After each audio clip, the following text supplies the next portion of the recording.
कितना खतरनाक हो सकता है एक इंटरनेट इंसान के लिए? इंटरनेट अब देखिए, हमने कितने सारे ऐसे एग्जाम्पल थे जहाँ बंदों की लाइफ भी खराब हो जाती है और बंदों की लाइफ बन भी जाती है। दो एग्जाम्पल, ये सारी आज बड़ी बड़ी कंपनीज थैंक्स टू इंटरनेट ही तो है। ये फेसबुक ले लीजिए, आप गूगल ले लीजिए, अमेजोन ले लीजिए, इंटरनेट नहीं होता है कंपनीज नहीं होती। क्या एआई एक्चुअल में अनएथिकल है, इतना खतरनाक है कि एक इंसान को वो बर्बाद भी कर सकता है? मैं हमेशा बोलता हूँ हमसे ज्यादा एआई खतरनाक है, और इलन मस्क भी बहुत बार बोल चुके हैं कि एआई को अगर ढंग से नहीं संभाला गया तो हम लोग एक मिशन की तरफ बढ़ गए हैं। ऐसा क्यों है? हम एक्चुअली डेटा लड्डू की तरह बांटते हैं अगर देखा जाए तो, बट वही डेटा जब आपने लेट्स से आपने किसी रेस्टोरेंट में बांट दिया, कल को जब आपके साथ स्कैम होता है तो आपके मुंह से सबसे पहली चीज क्या निकलती है?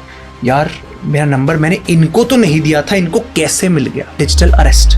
हमारी कॉलर ट्यून शुरू में आती है जो कहती है सतर्क रहें, मत भरोसा करें। हमारे प्राइम मिनिस्टर अपने मन की बात एपिसोड में he took 40 minutes to talk about digital arrest. मतलब इतना इंपॉर्टेंट बन चुका है, बट है क्या डिजिटल अरेस्ट? सिंपल टर्म्स में बड़ी से बड़ी कंपनीज वर्ल्ड की billions and billions of dollars invest कर रही है, हर हफ्ते 2 हफ्ते में एक नया एआई मॉडल निकाल रही है। तो देखो पैसा जा रहा है वहाँ डेवलपमेंट तो होगी। अब डेवलपमेंट इतनी तेजी से आगे बढ़ रही है, वो इलन मस्क कहता है ना, we are driving a car at 200 kilometres per hour without breaks.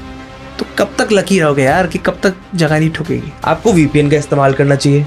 ऐसा क्यों कि कई कंट्रीज ने ही वीपीएन को बैन कर रखा है? क्योंकि देखिए इट्स डबल एज स्वॉर्ड ना। उसका यूज केस क्या है? यूज केस आपकी लोकेशन पता ना लगे। मैं जी स्कैमस्टर हूं, मैं तो मुझे लोकेशन कभी नहीं बताऊंगा ना। मैं वीपीएन चालू रखा है। मैं आपने मूवीज कितनी बार देखी है? स्कैमस्टर या कोई भी बंदा होता है, उसको जब पकड़ रहे हैं वो कहते हैं यार सर इसकी लोकेशन ट्रेस ही नहीं हो रही है, बदलती जा रही है, जंप कर रही है, जंप। वो वीपीएन। आपको डार्क वेब पे सब कुछ मिलता है। क्या ये सच है कि डार्क वेब पे सब कुछ अवेलेबल है? डार्क वेब अगर एक सिंपल एक एनालॉजी दूं मैं, जैसे कप है, अगर ये पूरा इंटरनेट है तो 5% से भी कम हमारे गूगल्स वगैरह हैं। जो हमें लगता है गूगल मतलब इंटरनेट, ऐसा नहीं है। ओके 5% से भी कम। 15% प्राइवेट नेटवर्क्स हैं जो गवर्नमेंट्स ने एक दूसरे के लिए क्रिएट किए हैं, कंपनीज ने एक दूसरे के लिए क्रिएट किए हैं। 70 to 75% इज डार्क वेब। कि डार्क वेब पर जाने की सोचिएगा भी मत।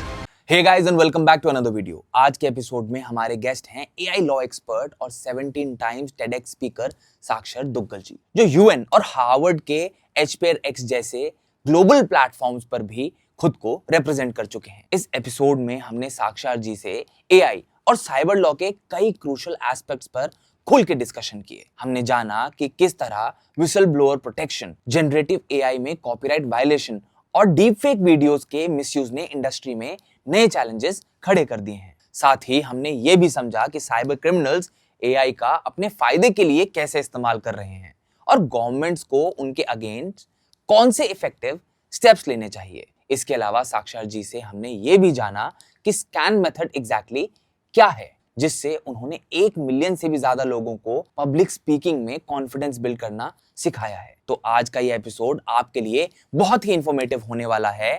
तो चलिए शुरू करते हैं। और अगर आपने अभी तक हमारे चैनल को सब्सक्राइब नहीं किया है तो हमारे चैनल को सब्सक्राइब कीजिए। आपका एक सब्सक्रिप्शन हमें मोटिवेट करता है आपके लिए ऐसा ही अमेजिंग कंटेंट बनाते रहने के लिए। What is your take on digital India? देखिए मैं इतना मानता हूँ कि डिजिटल इंडिया तो ठीक है एक इनिशिएटिव का नाम है, पर टेक्नोलॉजी तो धीरे धीरे बढ़ रही थी। अगर आप अर्ली 2000 से देखो, इंटरनेट आ गया था, धीरे धीरे हाउस होल्ड्स में नाम हो रहा था। प्रॉब्लम डिजिटल इंडिया की है नहीं, प्रॉब्लम टेक्नोलॉजी की नहीं है। प्रॉब्लम ये है कि हम एज ह्यूमन बीइंग्स टेक्नोलॉजी या इंटरनेट को हम उस पर एक्ट कैसे करते हैं, हम उसको देखते कैसे हैं। फॉर एग्जाम्पल, छोटा एग्जाम्पल आपको देता हूँ। इंटरनेट हमें लगता है पैराडाइस है, सब कुछ फ्री है, ऐप फ्री, ये क्या सोशल मीडिया आपकी चीजें फ्री, सब कुछ फ्री है। हमें ये समझ नहीं आता इंटरनेट एक जंगल है। आप कभी जंगल में जाओगे तो प्रॉपर सेफ्टी प्रिकॉशन लेके जाओगे ना, अपनी गन लोगे, कुछ ना कुछ सेफ्टी लोगे, कुछ भी आ सकता है। वर्सेस कोई खुले मैदान में जा रहे हो तो आप रिलैक्स होके जाओगे। तो इंटरनेट खुला मैदान नहीं, इंटरनेट एक जंगल है। वहां सांप भी आ सकता है, शेर भी आ सकता है, होने को कुछ भी नहीं आ सकता। बट आप प्रिकॉशन लोगे नहीं लोगे वो क्वेश्चन है। हम लोग इंटरनेट पर यूपीआई, सोशल मीडिया, हम जाते बिना कोई प्रिकॉशन के, मेंटल प्रिकॉशन कि यहाँ पे क्या होना है, कुछ नहीं होना। और उससे क्या होता है, हम ट्रस्ट कर बैठते हैं तो क्रिमिनल्स इसी ट्रस्ट का फायदा उठा के स्कैम कर जाते हैं। तो अगेन बात कोई टेक्नोलॉजी इनिशिएटिव की है नहीं, बात है हमारी अप्रोच क्या है इंटरनेट की तरफ। मुझे लगता है उसमें बाय डिफॉल्ट में ही दिक्कत है। इंटरनेट कितना खतरनाक है? How dangerous is internet if we talk about the dangers of internet? Internet अब देखिए हमने कितने सारे ऐसे एग्जाम्पल थे जहाँ बंदों की लाइफ भी खराब हो जाती है और बंदों की लाइफ बन भी जाती है। दो एग्जाम्पल, ये सारी आज बड़ी बड़ी कंपनीज थैंक्स टू इंटरनेट ही तो है। ये फेसबुक ले लीजिए, आप गूगल ले लीजिए, अमेजोन ले लीजिए, इंटरनेट नहीं होता है कंपनीज नहीं होती। लेकिन ये सब तो हमें पता है। आते हैं नेगेटिव साइड पे, क्या कर सकता है इंटरनेट। और आजकल इतने सारे क्राइम्स हैं, डीप फेक, वॉइस क्लोनिंग, हम बात करेंगे इसके बारे में। लेकिन चलो आपको एक छोटा सा एग्जाम्पल देते हैं, कहाँ लाइफ बर्बाद हो सकती है इंटरनेट से। एक लड़का, होनहार लड़का और टॉपर टाइप का है, स्कूल में है, फ्यूचर एस्पिरेशंस हैं, ब्राइट फ्यूचर, गर्लफ्रेंड बॉयफ्रेंड है, टिपिकल केस, और ब्रेकअप हो जाता है कुछ टाइम बाद। अब होता क्या है कि लड़का ब्रेकअप करता है, लड़की की ईगो हिट हो जाती है यहाँ पे। अब लड़की यहाँ पर थोड़ी टेक सेवी है, वो क्या करती है, बॉयफ्रेंड था तो बॉयफ्रेंड ने सारे लिंक्डइन, फेसबुक, इस सब के पासवर्ड्स लड़की को बता रखे थे, तो उसको पता था, नंबर 1। नंबर 2, बहुत सारी वीडियोस, पिक्चर्स भी, क्योंकि गर्लफ्रेंड बॉयफ्रेंड थी जी। एक रात के अंदर अब इसको पता था सब कुछ कि बॉयफ्रेंड क्या चाहता है क्या नहीं चाहता। She wanted to ruin his future, कि यार इसने मेरे को कैसे ठुकरा दिया, मैं इसको बर्बाद करती हूँ। सो रहा है एक रात, 8 घंटों के अंदर उसने पासवर्ड लिए और डीप फेक वीडियो बनाती है। डीप फेक एक सिंपल अगर मैं टर्म्स में कहूँ, आप जब एआई की मदद से वीडियो में फेरबदल कर लेते हैं, आप कैसा भी फेरबदल, आप किसी की पिक्चर आप कोई और लगा सकते हैं, आप बात किसी से कुछ और बुलवा सकते हैं। अब होता क्या, जनरली हम डीप फेक की जब बात करते हैं हमें लगता है 18+ कंटेंट बनाते हैं, ऐसा नहीं है। इस केस में क्या हुआ, उसने लड़के की वीडियो ली और लड़का ऐसे नॉर्मल बैठा है पीछे अपना नॉर्मल बैकग्राउंड और बातें कर रहा है कि अगर ये वीडियो कहीं आगे शेयर हो तो इनिशियली किसी को भी लगे यार मतलब ठीक है नॉर्मल वीडियो है, बट वो बोल क्या रहा है, वो सबको गालियां दे रहा है। वो गालियां दे रहा है पेरेंट्स को, अथॉरिटीज को, अपने टीचर्स को, आसपास के लोगों को। इनफैक्ट लिंक्डइन वगैरह ऐसे अकाउंट्स में जहां उसने अपने फ्यूचर कॉलेजेस के जो टीचर्स और चांसलर्स वगैरह इन सबको फॉलो कर रखा है कि इंप्रेशन अच्छा पड़ेगा, उनका भी नाम लेके गालियां देने शुरू, तो सारा डेफेमेशन के अंडर आपका आ गया।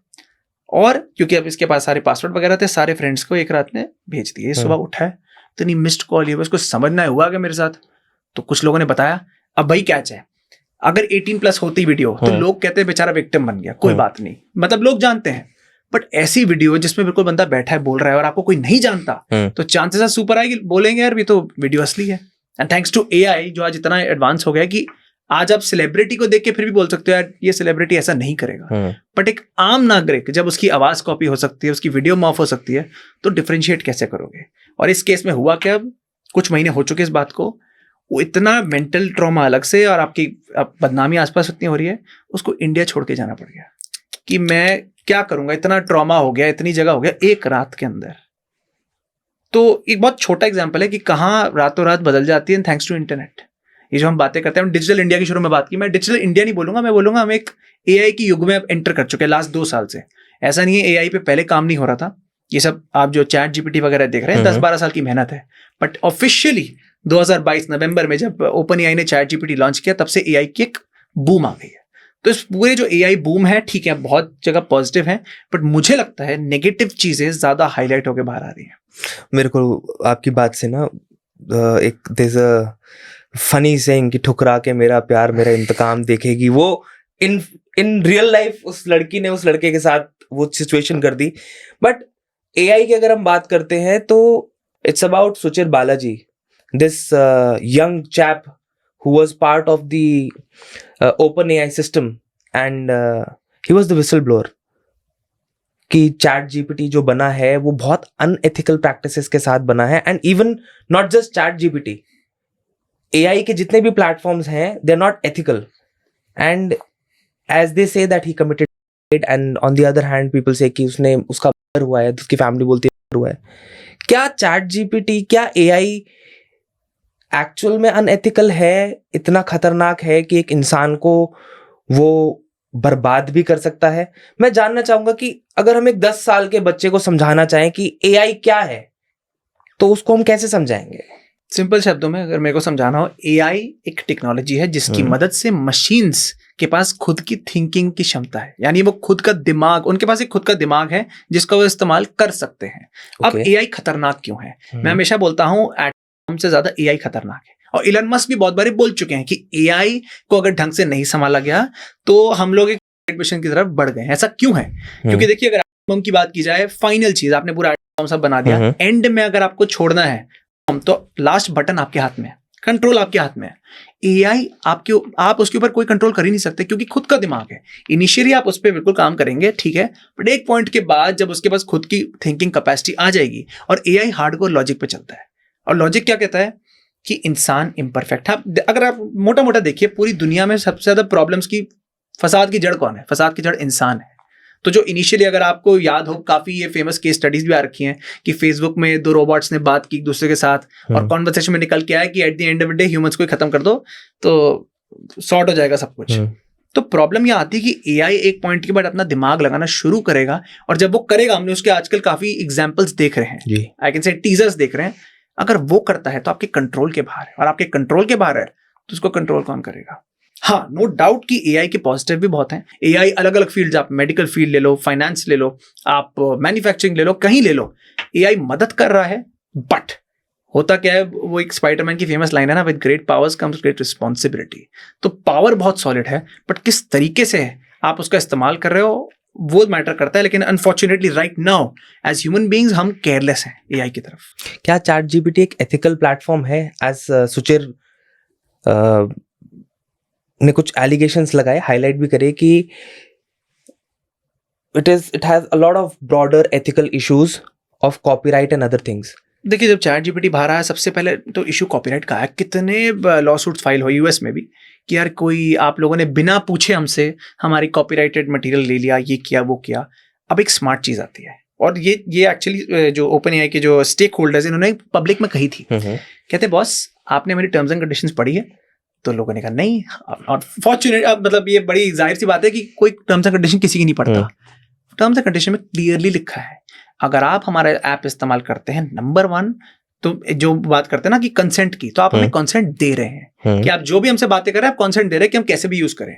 नंबर 2, हमने जो उठाया है, आप जब यूज कर रहे हैं हमारा ऐप, आप एक्नॉलेज करते हैं इस चीज को, आप एक्नॉलेज करते हैं। लेकिन ये टर्म्स एंड कंडीशन में तो इन्होंने लिख दिया, बट अगेन वो जो ग्रे पार्ट है ना, बाकी चीजें जो आपने कहा कि लोगों की, जैसे पब्लिश्ड बुक्स, उसका मटेरियल क्यों उठाया, पब्लिश्ड आर्टिकल्स का मटेरियल क्यों उठाया, वहां क्वेश्चन मार्क जरूर आता है। और आज की डेट में भी लॉ सूट्स फाइल हो रहे हैं, इंडिया में भी, बाहर ज्यादा है, कि आपने बिना पूछे हमसे काम कैसे किया। जो मुझे honestly speaking, open AI, I think open AI was prepared कि होना है। जब आपको पता है आपने इतनी जगह से मटेरियल उठा लिया है बिना पूछे, जो कि गलत बात है, तो कहीं ना कहीं अनएथिकल बात तो की है आपने। बस आप टर्म्स एंड कंडीशंस में आप ऐसा खेल गए, क्योंकि आपको पता है कि इन टर्म्स एंड कंडीशन को पढ़ता नहीं, तो वो मामला क्या अटक गया है। अब कोर्ट भी क्या करे, एक तरफ टर्म्स एंड कंडीशन, बात तो ठीक है, आपने टर्म्स एंड कंडीशन दे दी, बट दूसरी तरफ मॉरली आपने काम तो गलत किया है। तो अभी एट दिस जंक्चर ये क्वेश्चन मार्क पे बात अटकी है कि हाँ बात गलत है, बट अगेन आपने terms and condition as a user आपने नहीं पढ़ी, तो वहां पे भी क्वेश्चन मार्क आता है।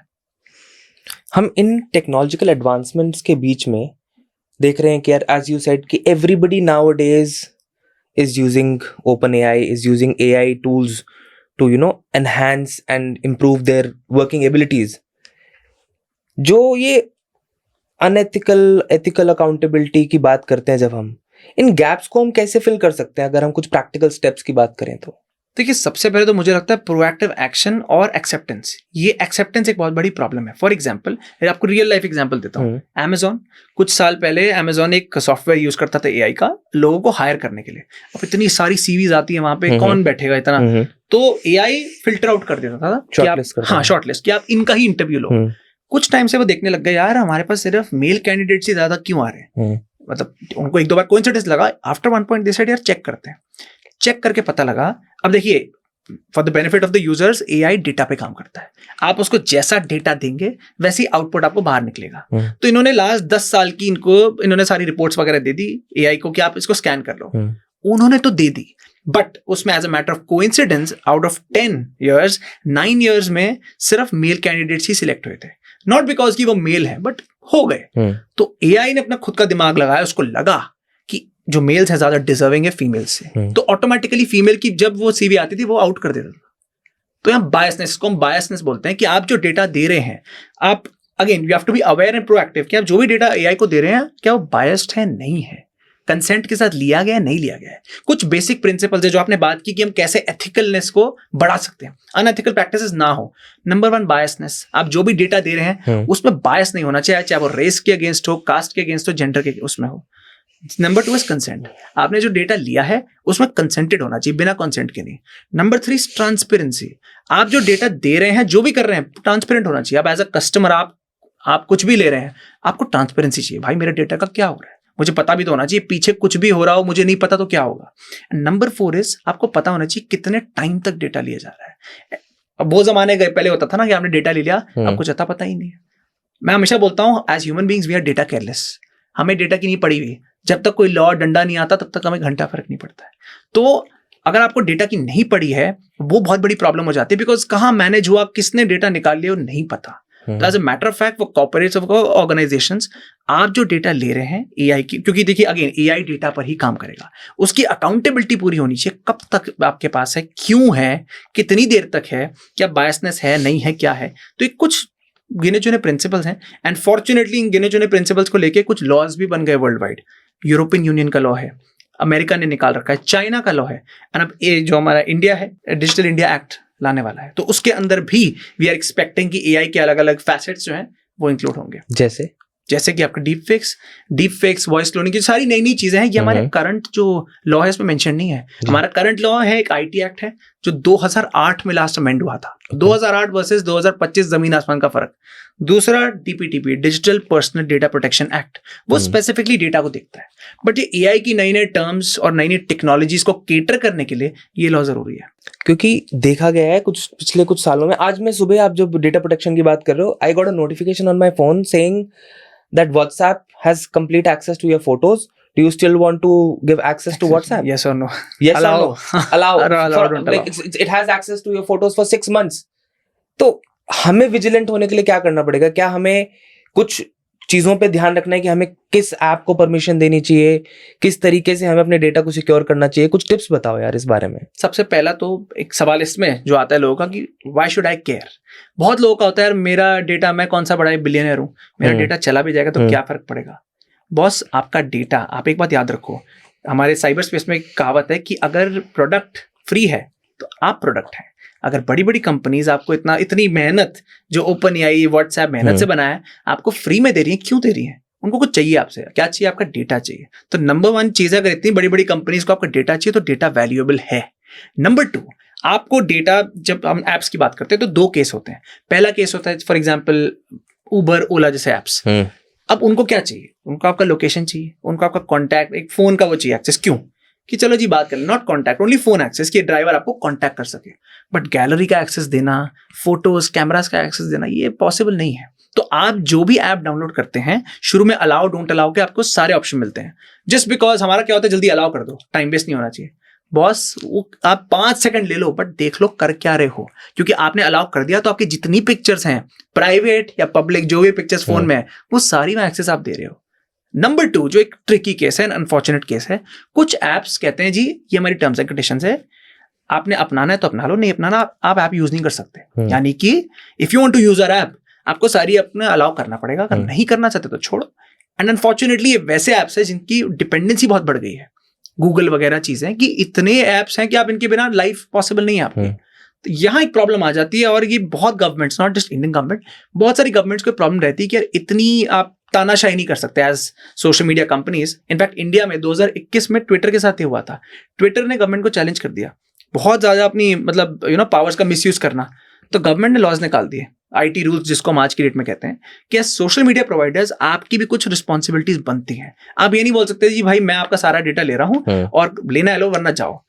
आपको वैलिड जस्टिफिकेशन देना पड़ेगा, क्यों डेटा ले रहे हो, कैसे दे रहे हो, क्या दे रहे हो। तो ये जरूर है कि आप अपने डेटा की वैल्यू रखें, मॉरल नंबर 1। नंबर 2, डेटा देते समय सोचिए।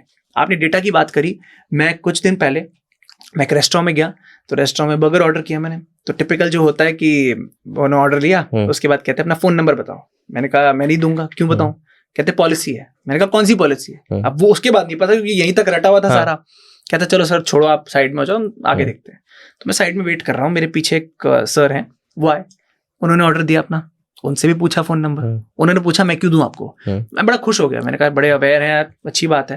तो ये कहते हैं भाई साहब कि अगर आप सर देंगे तो अगली बार आपको 20% डिस्काउंट, एक हमारा मील लेके। इतने खुश हो गए भाई साहब, इन्होंने अपना डेटा दिया, अपनी वाइफ का डेटा दिया, अपने बेटे का डेटा दिया, और अपना जब अपने ले जा रहे बर्गर वगैरह, तो इनके मुंह से लिटरली चीज निकलती है, अगली बार 60% डिस्काउंट मिलेगा।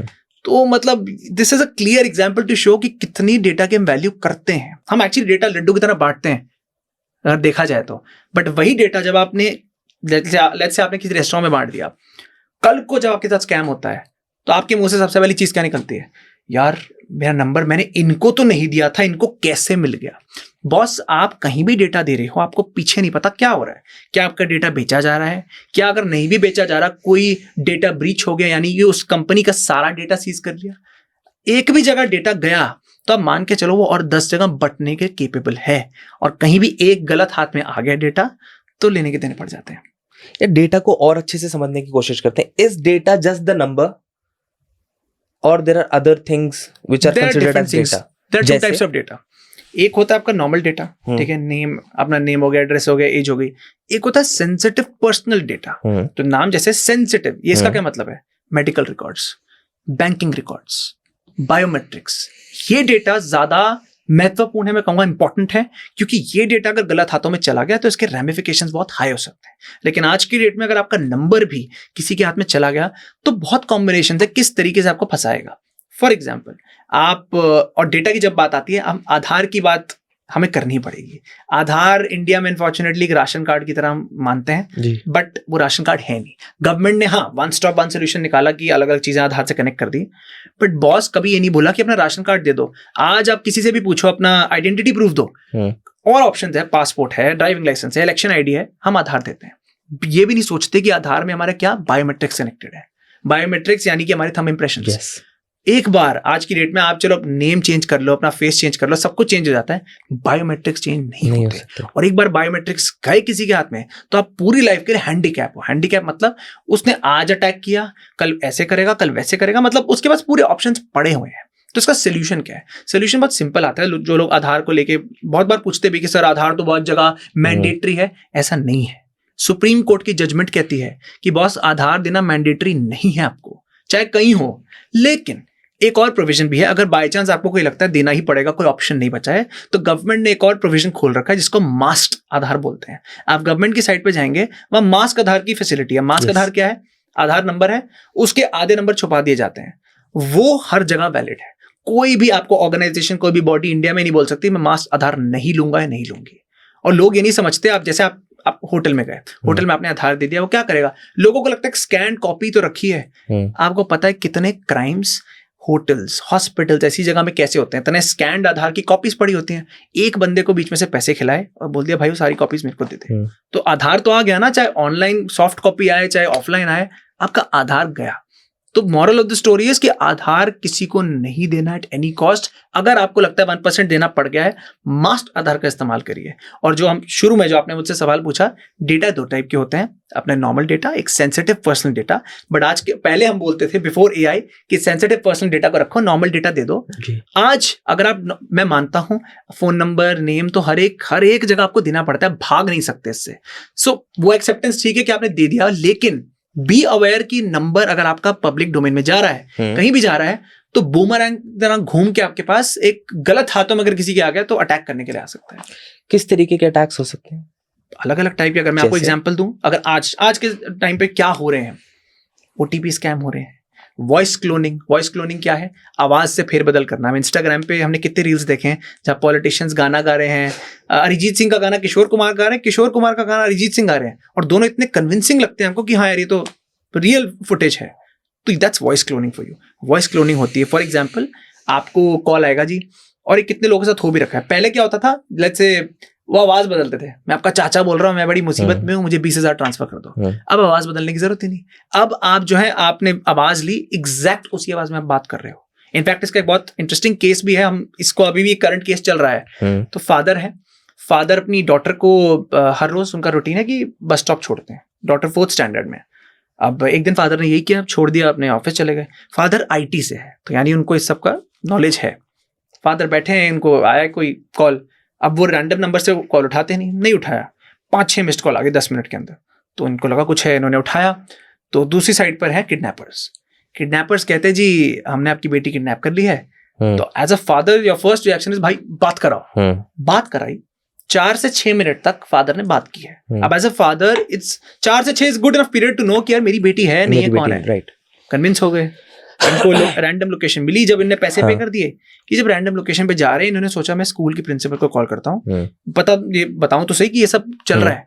स्कूल के प्रिंसिपल को कॉल करते हैं, उनको पता लगता है कि वो कह रही है कि सर मैं तो अभी 10 मिनट पहले आपकी बेटी से मिली हूँ ब्रेक में, आप क्या बातें कर रहे हो? So he was arguing with the principal कि कुछ मिसकम्युनिकेशन है, आपको कुछ वो हुई है। 10 मिनट बाद उनकी रियल डॉटर से इनकी बात कराई, वो तब भी स्टेट ऑफ शॉक में कि अरे हुआ क्या, अभी तो मतलब मैंने बात की थी। That is voice cloning.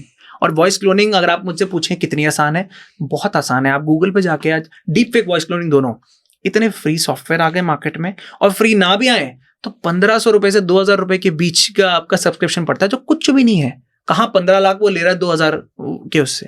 But problem वही है, आपने पब्लिक डोमेन में, वो कहते हैं ना बंदर के हाथ में तलवार, वो तलवार पब्लिक डोमेन में इतनी सारी रख दी है, कोई भी उसका कैसे इस्तेमाल कर रहा है। हम रील्स में हमें मजाक लगता है, बट ये है नहीं। कितने पॉलिटिशियंस के उल्टे सीधे डीप फेक बना दिए, सेलिब्रिटीज के उल्टे सीधे डीप फेक बना दिए।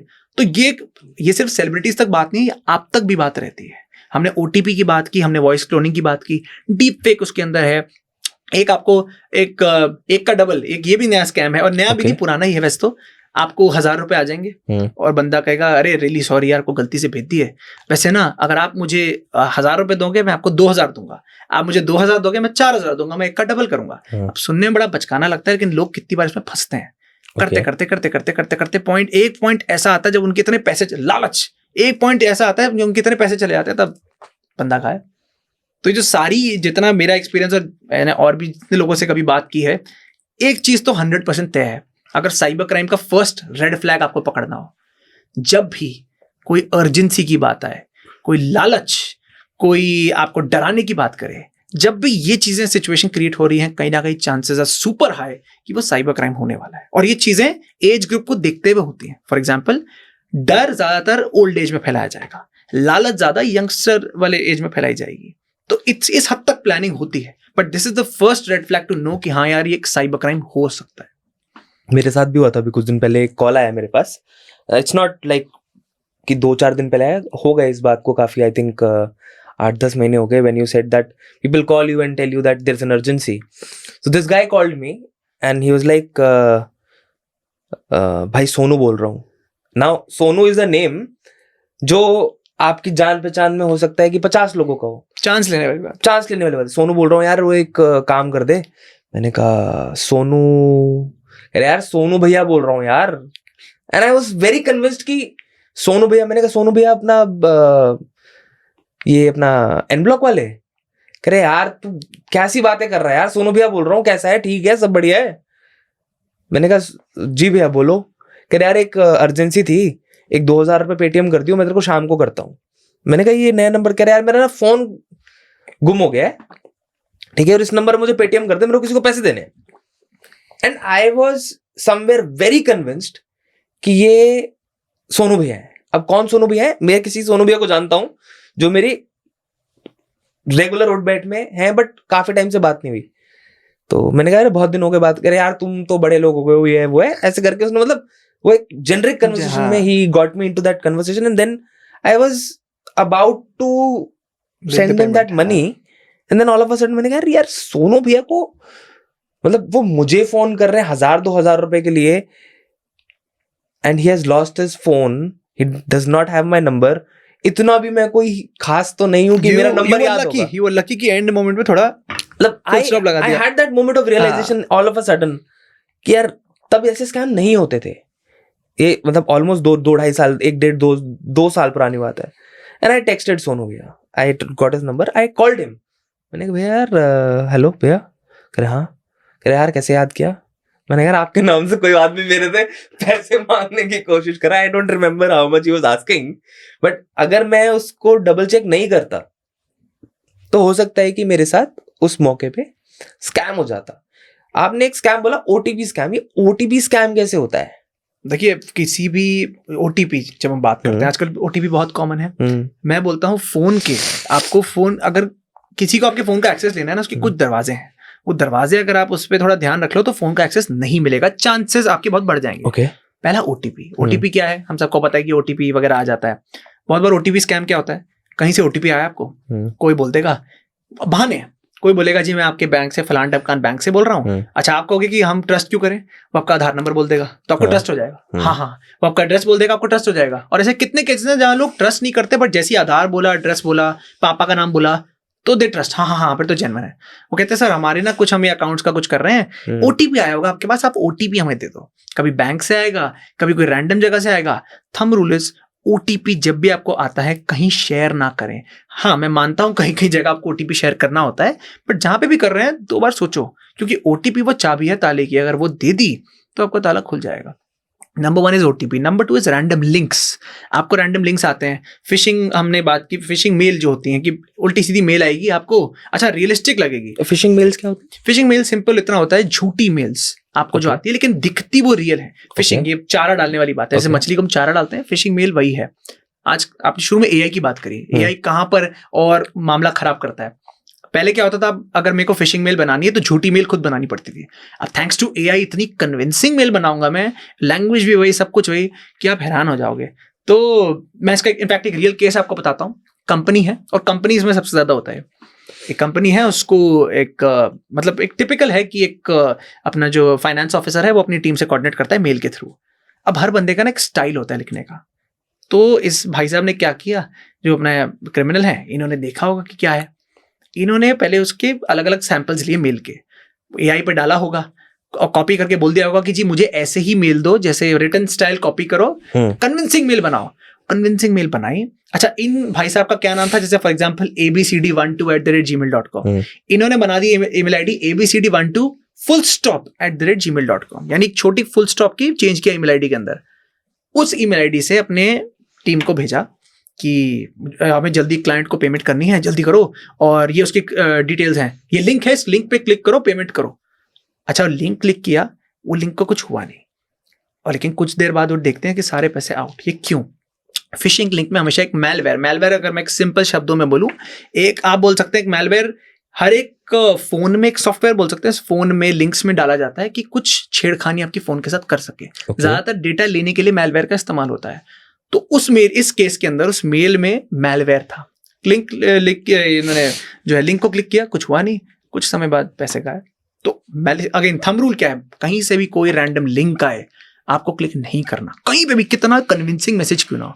मैं हमेशा बोलता हूँ आज की डेट में जहां वीडियो चेंज हो सकती है, टेक्स्ट चेंज हो सकता है, फोटोज चेंज हो सकती हैं, लोगों की आवाज चेंज हो सकती है, तो ट्रस्ट तो आप किसी पे कर ही नहीं सकते ना। तो जब ट्रस्ट नहीं कर सकते तो कहीं से भी कुछ रैंडम आता है, आप उसको पकड़ के ही नहीं बोल सकते कि यार ट्रस्ट कर लेते हैं, कि चलो लिंक आ गया ट्रस्ट कर लेते हैं, नहीं। Third is APK files. APK files क्या होती हैं? जो नॉर्मल आपको व्हाट्सएप पे आप फाइल्स एक दूसरे से शेयर करते हैं।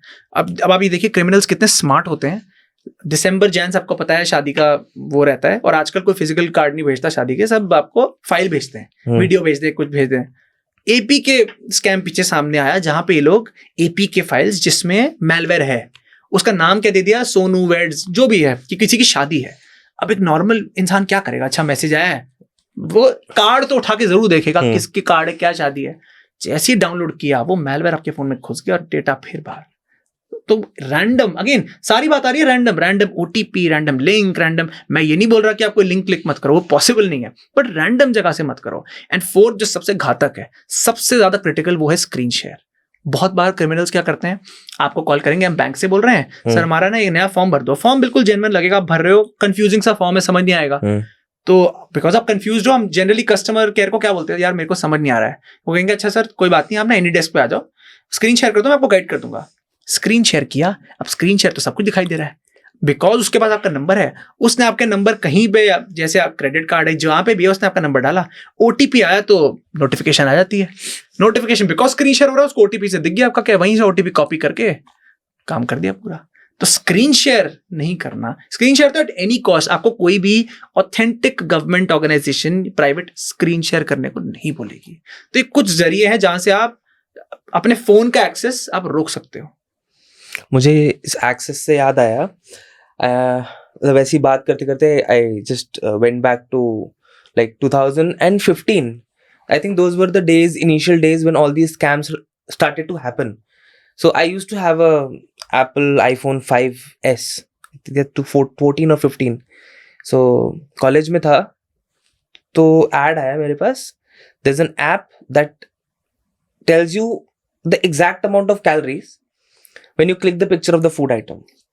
मैंने यार तो कमाल की चीज़ है, तो ट्राई करनी चाहिए। So I just clicked on that ad and उसने बोला एप्पल में क्या होता है, ऐप आपको परचेज करने, मतलब ऑथेंटिकेट करना पड़ता है परचेज करने के लिए। मैंने अपना आईडी का पासवर्ड डाला और फिंगरप्रिंट लगाया। फिंगरप्रिंट लगाते 10,000 रुपये मेरे क्रेडिट कार्ड में से सुप करके I got a message and 10,000 rupees gone. मतलब वो थैंक्स टू एप्पल का ecosystem, I connected with the Apple support in Singapore and everything and tried to tell them that I did not buy it because it was showing free and I flagged that app and then got the money back. But I think people who are not aware, ये तो बहुत आसानी से trap हो जाते हैं, फंसते हैं और उसके बाद पूरा का पूरा बैंक अकाउंट भी खाली कर देते हैं लोग। आप अभी आपने क्या बोला, थोड़ा इंटरेस्टिंग लग रहा था। मैं आपको एक इंटरेस्टिंग बड़ा एक फनी केस है उसके बारे में बताता हूँ। एक स्कैम पीछे पकड़ा गया था बिहार में। तो ये था प्रेग्नेंट करो पैसे कमाओ स्कैम। ये लिटरली स्कैम का नाम था।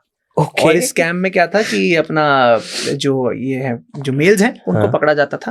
अगेन पढ़े लिखे ना नॉन पढ़े लिखे दोनों मिक्स। ओके। उनके पास जाया जाता था, बोला जाता था कि यार हमारे पास ना कुछ लेडीज हैं वो कंसीव नहीं कर पा रही, तो आप इस नोबल कॉज में हमारी मदद करो, हम आपको पैसे देंगे, 1-1 लाख रुपए देंगे अगर आप हमारी हेल्प करो। वो खुश, क्या बात है भाई, ये तो मतलब मजा आ गया तो। लेकिन उसमें क्या है, आपका रजिस्ट्रेशन लगेगा थोड़ा, 30,000 का रजिस्ट्रेशन। कोई बात नहीं, 30,000 का रजिस्ट्रेशन कर देंगे। वो रजिस्ट्रेशन के नाम पे इतने पैसे लूट लिए। एंड उनकी वेबसाइट पे जाओ तो लिखा होता है प्रेग्नेंट करो पैसे कमाओ। सोचो कि लिखा है सामने, फिर भी लोग उसमें इतना वो हो गए कि यार फ्री मनी है, इजी मनी है, कर दो। 44 करोड़ के ऊपर स्कैम पकड़ा गया। 44 करोड़। और ये है तो रियलिटी है कि हम लोग इतना ट्रस्ट करते हैं इंटरनेट पे। मैं खुद ही बोल रहा हूँ ना, डिफॉल्ट प्रॉब्लम वहाँ है कि हम अप्रोच कैसे करते हैं। इन सब चीजों पे ओवर ट्रस्ट करना सबसे बड़ा ब्लंडर है, क्योंकि अगर आप ओवर ट्रस्ट करते हैं उसी का फायदा क्रिमिनल उठाता है। एक बहुत बड़ा जो आजकल इतना बड़ा स्कैम बन चुका है, डिजिटल अरेस्ट। हमारी कॉलर ट्यून शुरू में आती है जो कहती है सतर्क रहें, मत भरोसा करें। हमारे प्राइम मिनिस्टर अपने मन की बात एपिसोड में he took 40 minutes to talk about digital arrest. मतलब इतना इंपॉर्टेंट बन चुका है। बट है क्या डिजिटल अरेस्ट? सिंपल टर्म्स में आपको फोन आएगा। फोन किसी बहाने से आ सकता है। एक हो सकता है, इसके टाइप्स हैं। एक हो सकता है बोलेंगे कि जी हम फेडेक्स से बोल रहे हैं, कुछ इलीगल मटेरियल आपके पार्सल में पाया गया है, वीडियो कॉल पे आ जाओ। एक हो सकता है कोई बोलेगा पुलिस वाले हैं हम और आपका नाम तो जी कोई स्कैम में आ गया है, ऐसे ऐसे है, वीडियो कॉल पे आ जाओ। मतलब उनका मोटिव होता है वीडियो कॉल पे आ जाओ। अच्छा वीडियो कॉल पे आ जाओ तो पूरा जैसे हमने पॉडकास्ट का सेटअप कर रखा है, उनके पुलिस का सेटअप होगा, प्रॉपर पुलिस स्टेशन का। बैठा है यूनिफॉर्म में बंदा बैठा है, पीछे सब कुछ है, व्हाट्सएप डीपी में भी लोगो लगा हुआ है पुलिस का, सब कुछ ऑथेंटिक लगेगा आपको। अच्छा शुरू में तो आप कहोगे कोई दिक्कत नहीं, बट जब उसमें 1 घंटा आपको प्रॉपर ग्रिल करेंगे। ग्रिल कैसे करेंगे? पहले तो आपका सारा डेटा आपको बताएंगे सो दैट ट्रस्ट इंक्रीज हो जाए। आपके फादर का नाम ये है, यहाँ रहते हो, ये काम करते हो, आधार नंबर ये है, बैंक अकाउंट ये है, ये सब बोलोगे तो बंदा कहेगा हाँ यार मतलब ये तो सच बोल रहा है। अच्छा आप पहले उनके झांसे में आ गए, ट्रस्ट क्रिएट हो गया। ट्रस्ट के बाद वो इतना डरा देते हैं, ये सेक्शन लग जाएगा, वो सेक्शन, ये फंस गए, बर्बाद, ये वो। बंदा डर गया। 1 घंटे बाद आपको लिटरली बोलते हैं अब आप डिजिटली अरेस्ट हो चुके हैं और अब आप अपनी वीडियो कॉल ऑन रखेंगे, आप कहीं नहीं जाएंगे। हमने ऐसे ऐसे केस देखे, लोग 5 दिन तक डिजिटल अरेस्ट हो चुके हैं। 5 दिन का मतलब रात को सो रहे हो तो वीडियो कॉल ओपन करके सो, आप वो नहीं करना। और ये क्यों है? इसका एक बहुत कोर रीजन ये है, आपने अपना अभी कुछ देर पहले एग्जांपल दिया कि मैं पेमेंट करने वाला था, अभी मुझे रियलाइजेशन हुई। वो रियलाइजेशन इसलिए हुई because you got the time to think कि बस ये हो क्या रहा है। डिजिटल अरेस्ट में ऐसा इन लोगों ने एक फनल क्रिएट किया कि बंदे को खुद का दिमाग लगाने को टाइम ना मिले। आप वीडियो कॉल के सामने रहो, इतना स्क्रूटनाइज कर देंगे कि जो हमारी लॉजिकल थिंकिंग है वो बैक सीट ले लेगी। और इसीलिए ही बंदे को इतना ट्रॉमेटाइज किया जाता है। जब बंदा परेशान हो जाता है, ये लोग भी परख लेते हैं। फिर आती है बात मेन पैसे। कहते हैं जी अगर मान लो पुलिस है, कहेंगे आपके हम लोग ये इन्वेस्टिगेशन कर रहे हैं और आपके अकाउंट के सारे पैसे हैं ना अभी के लिए इस अकाउंट में डाल दो, XYZ अकाउंट में, क्योंकि इन्वेस्टिगेशन कर रहे हैं, अभी आपके अकाउंट में नहीं हो सकते। अच्छा और कैच क्या है? कैच ये है कि अगर आप इतनी बड़ी बड़ी पेमेंट्स करोगे तो बैंक तो इंटरफेयर करेगा, पूछेगा सर क्या हो गया, आप 2-3 लाख भेज रहे हो। उसका भी बहाना रेडी रखते हैं लोग। कहते बोल देना कि बताओगे नहीं तुम कि भैया तुम डिजिटली अरेस्टेड हो, ये बोल देना बहन की शादी है, दोस्त को चाहिए, फला ढमकान, कुछ भी अपना आंसर दे देना। Okay but the catch is bank तो आपसे पूछ रहा है, आप अपने मुंह से बैंक को बोल रहे हो हाँ भाई मैं कंसेंट देता हूं कि मेरे पैसे मत जा रहे हैं। तो कल को जब आपके साथ स्कैम हो जाता है, आप बैंक को भी किस मुंह से आप जाओगे? बैंक तो बोलेगा बॉस हमने आपसे पूछा था, आपने खुद ही वो कर दिया। तो इस हद तक इतना स्ट्रॉन्ग फनल है, वो पैसे चले जाते हैं और चीज आउट हो जाती है। और इसके वेरिएंट्स है, लोग देखते हैं कौन कैसे फंसेगा। पीछे एक बहुत फेमस केस हुआ था जहां एक बड़े पद्म भूषण इनको मिला हुआ है, बड़े एक फेमस ग्रुप के फाउंडर हैं, उनको कॉल आता है CBI से। अब ही इज एक्सपीरियंस्ड, उनको बेवकूफ नहीं बनने का, ये तो फालतू चीज है। कुछ टाइम बाद एक और वीडियो कॉल आता है। इस वीडियो कॉल में एक सुप्रीम कोर्ट का जो एक रूम है वहां का सेटअप बना हुआ है, 5 जज बैठे हैं, बीच में हमारे चीफ जस्टिस जैसे दिखने वाला बंदा बैठा है एंड कैमरा थोड़ा दूर है। उन्हीं की जैसी आवाज में he is passing an order against him कि मिस्टर XYZ के हम ऑर्डर पास करते हैं, आप गिल्टी हो। वहां वो डर गए और thanks to AI fake order इनको भेज दिया गया ऑनलाइन थ्रू मेल। वहां एक डर गए एंड 6.8 करोड़ का he had to give the money और वहां स्कैम 6.8 का हो गया। लेकिन वो टाइम से इन्फॉर्म किया, उनकी पहचान थी, तो कुछ आई थिंक 40-50% मनी रिकवर हो गया। बट फिर भी कहने का मतलब ये है कि जो लोग कहते हैं ना यार, हमारी एक लाइन होती है पढ़े लिखों के साथ भी स्कैम हो रहा है। मैं बोलता हूँ साइबर स्पेस में आप कितने पढ़े लिखे हैं, आपकी एज क्या है, आपका बैकग्राउंड क्या है, क्या कोर्सेज कर रखे हैं, इसका कोई मतलब नहीं है। मतलब सिर्फ इतना है कि उस समय पर जब आपके साथ वो स्कैम होने वाला हो रहा हो, कितने अवेयर हो आप। अगर आप उस समय अवेयर हो ना, कुछ ज्यादा नहीं किया आपने, यू आर सेव्ड। हमने कितने डिजिटल अरेस्ट की आपने बात की, अच्छे एजुकेटेड लोग इसमें फंसे हैं। और कितने एग्जाम्पल्स हैं। एक लॉयर, उनको नार्कोटिक्स डिपार्टमेंट से कॉल आता है, digital arrest only, and video call पे कहते हैं आपको स्ट्रिप, अपने क्लोथ स्ट्रिप करने पड़ेंगे क्योंकि हमें तो देखना है भैया, हम नार्कोटिक्स डिपार्टमेंट से। वो लॉयर इतनी उस इन्फ्लुएंस में आ गई कि मतलब किया, अच्छा पैसे तो दे दिए, हफ्ते बाद उनकी वही वीडियो रिकॉर्ड कर ली और उन्हीं को भेज दी ब्लैकमेल कि भाई अब हम तुम्हारी वीडियो आसपास फैला देंगे तो तुम अब और पैसे तो डबल पैसे दिए। एक केस में एक रिटायर्ड टीचर, उसको कॉल आता है फ्रॉम, वो आगरा से हैं, आपकी बेटी करते हैं बड़े एक इलीगल रैकेट में नाम आ गया है, 1 लाख रुपए नहीं दिए तो बदनामी हो जाएगी, हम तो बता देंगे। वो इतनी प्रेशर में आ गई, she suffered a heart attack and she died. तो यहाँ सिर्फ फाइनेंशियल लॉस नहीं हो, एक लाइफ का भी आपने लॉस हो गया है। इस हद तक ये इतने बड़ी प्रॉब्लम हो चुकी, that's why it's becoming a huge thing. ये टेक्नोलॉजी के एडवांसमेंट इतनी ज़्यादा हो गई ना आज की डेट में कि मतलब it is rapidly evolving and कभी कभी समझ में नहीं आता कि यार किस चीज़ पे विश्वास करें, किस चीज़ पे ना विश्वास करें। इतना चेंज हो चुका है सब कुछ, फिर भी लोगों को मुझे लगता है that's lack of awareness somewhere. इस अवेयरनेस को बढ़ाने के लिए हमें क्या करना चाहिए? अवेयरनेस के कुछ सिंपल एक नुस्खे हैं, आप कर सकते हैं और ये कोई भी कर सकता है। लोगों को लगता है मैं कैसे करूंगा, सब कर सकते हैं। पहला, आप आधा घंटा निकालिए हफ्ते का, आधा घंटा आप गूगल पे जाइए, या पे गूगल पे जाएंगे, गूगल न्यूज़ पे जाएं, वहां लिखे साइबर क्राइम और आपको कुछ मिल जाएंगी न्यूज़ सेक्शन में बहुत कुछ। मकसद क्या है? मकसद है अवेयर होने का। आप 30 मिनट भी हफ्ते का निकाल रहे हैं, एटलीस्ट यू शुड नो आपके आसपास हो क्या रहा है। अगर आपको यही नहीं पता डीप फेक क्या होता है तो 100% आप डीप फेक के शिकार बनेंगे। आपको ये नहीं पता वॉइस क्लोनिंग क्या होती है तो 100% आप उसके शिकार बनेंगे। लेकिन अगर आपको पता है, ऐसे कितने केसेस हुए हैं जब बंदा होने ही वाला होता है फिर उसकी दिमाग की घंटी बजती है, अरे ये तो मैंने पढ़ा है। तो number 1 is to get aware like that. Number 2 is again acceptance. बहुत लोग को लगता है यार, मैं इनफैक्ट कभी 4 दिन पहले ही मैं पीछे गया था एक पार्टी में, ऐसी बंदे से बात हो रही, कहता है यार मेरे को तो ना मैंने कभी टेक्नोलॉजी में ध्यान दिया, ना मेरा IT बैकग्राउंड है, मुझे क्या फर्क पड़ता है। मैंने कहा बॉस, आप अगर ये स्मार्टफोन इस्तेमाल कर रहे हो, आप अगर इंटरनेट इस्तेमाल कर रहे हो तो इट्स नॉन नेगोशिएबल। आपके पास वो एक्सक्यूज नहीं है यार मुझे क्या फर्क पड़ता है। आप इस इकोसिस्टम के पार्ट हो। कल को ये नहीं बोल सकते कि यार वो मेरे साथ हो गया, मेरे को पता नहीं था। तो number 1 is personal awareness. Number 2, ये थोड़ी हमारे उससे बाहर चली जाती है, यानी सरकार और जो अलग अलग ऑर्गेनाइजेशन है उनका भी रोल इक्वली प्ले होता है। छोटी सी चीज, अब सरकार ने कॉलर ट्यून लगा दी, क्यों लगा दी? एक बार नहीं, 2 बार नहीं, तीसरी बार बंदा सुनेगा, अच्छा थोड़ा सतर्क रहे। अवेयरनेस प्रोग्राम्स फैला रही सरकार, लेकिन इतना जरूर है कि चाहे सरकार हो, चाहे ऑर्गेनाइजेशन हो, चाहे लोग हो, तीनों जगह एक सिंक नहीं है, कहीं ना कहीं तीनों ही लैग कर रहे हैं। उस लैग का फायदा साइबर क्रिमिनल्स उठाते हैं। लैग फॉर एग्जाम्पल, किसी के साथ स्कैम हो गया, अब एज अ पर्सन हमें पता ही नहीं कि स्कैम हो गया तो करना क्या है। क्या पुलिस के पास जाऊं, क्या साइबर क्राइम सेल के पास जाऊं, करूं क्या?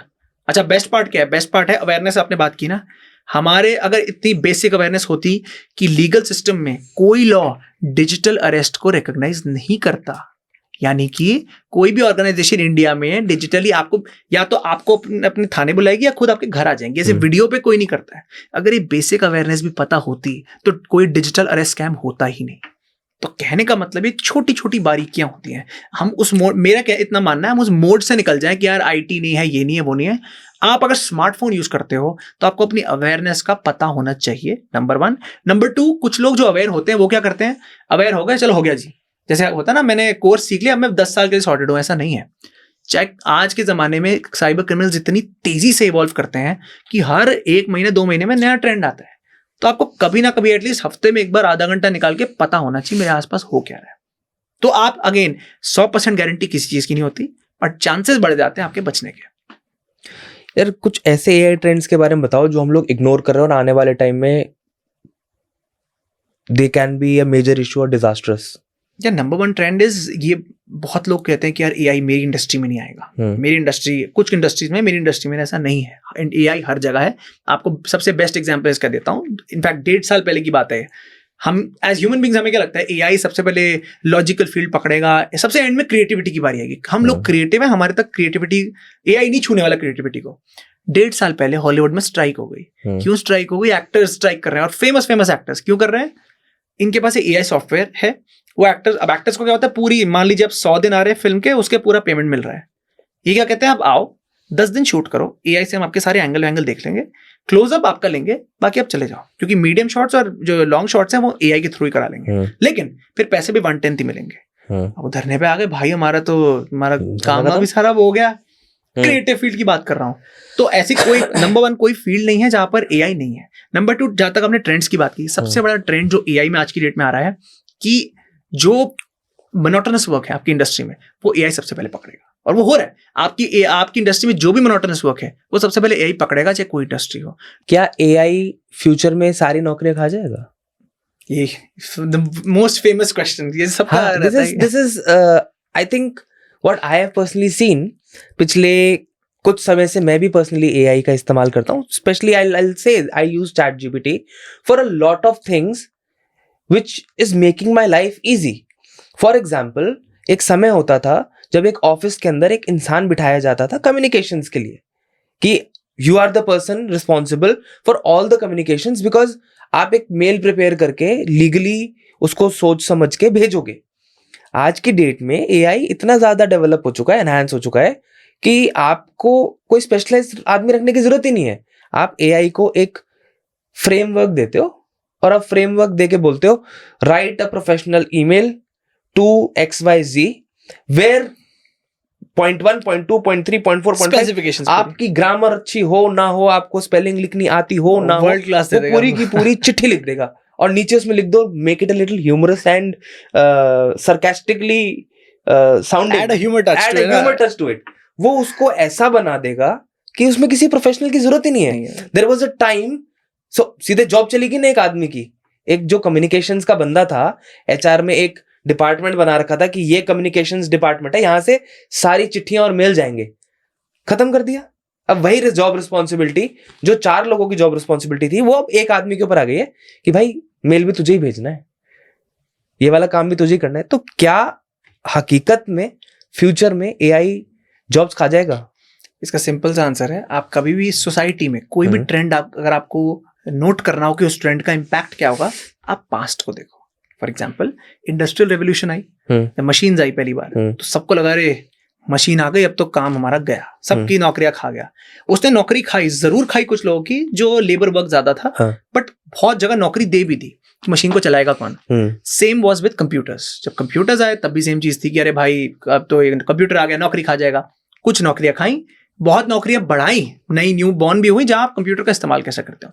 तो मैं मानता हूं एआई के साथ भी वही होना है। कुछ नौकरियां जरूर खाएगा, 100% खाएगा, लेकिन जब एआई आया है तो न्यू नौकरियां बॉर्न भी हो रही हैं।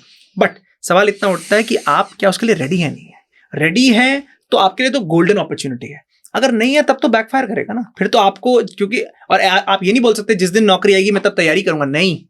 आपको पहले से ट्रेंड देखना पड़ता है कि भैया मेरी इंडस्ट्री में एआई कहाँ जा रहा है। और अगर आप 5-6 आर्टिकल पढ़ेंगे, आपको किसी भी कॉमन इंसान को एक बेसिक नॉलेज पता लग जाएगी, बॉस ये हो क्या रहा है, एआई का इसमें इंपैक्ट होने क्या वाला है। आप पहले से उसकी तैयारी करिए, तैयारी करेंगे तो जिस दिन अपॉर्चुनिटी सामने आएगी आप उसको ग्रैब कर लेंगे। तो मैं बिल्कुल नहीं मानता कि एआई सारी जॉब्स खा जाएगा। कुछ जॉब्स 200% खाएगा, मैक्स 30-35% जॉब्स खा लेगा, लेकिन न्यू जॉब्स भी आएंगी। उसको हमारा कॉन्सेंट्रेशन एक्चुअली उन पे होना चाहिए कि भाई उनके लिए हमारी क्या स्किल सेट्स हैं। क्योंकि मुझे ऐसा लगता है, मतलब मेरा पर्सनल पॉइंट ऑफ व्यू है कि अब मैं किसी से बात कर रहा था कल परसों, there is a very close friend of mine, she is an engineer and she is a coder. तो मैंने उससे ऐसे बोला, मैंने कहा यार हाउस एवरीथिंग, यार there is too much pressure. मैंने कहा क्या हो गया यार, कह रही एआई ने परेशान कर रखा है। मैंने कहा यार ऐसा क्या हो गया, तुम तो इंजीनियरिंग करके बैठे हो, तुम्हें क्या एआई ने परेशान कर रखा है। शी वाज लाइक यार there was a time when एक कोड लिखने के लिए 1 महीना लगता था, और उस कोड को लिखने के लिए 30 दिन लगते थे, 30 इंसान भी लगते थे।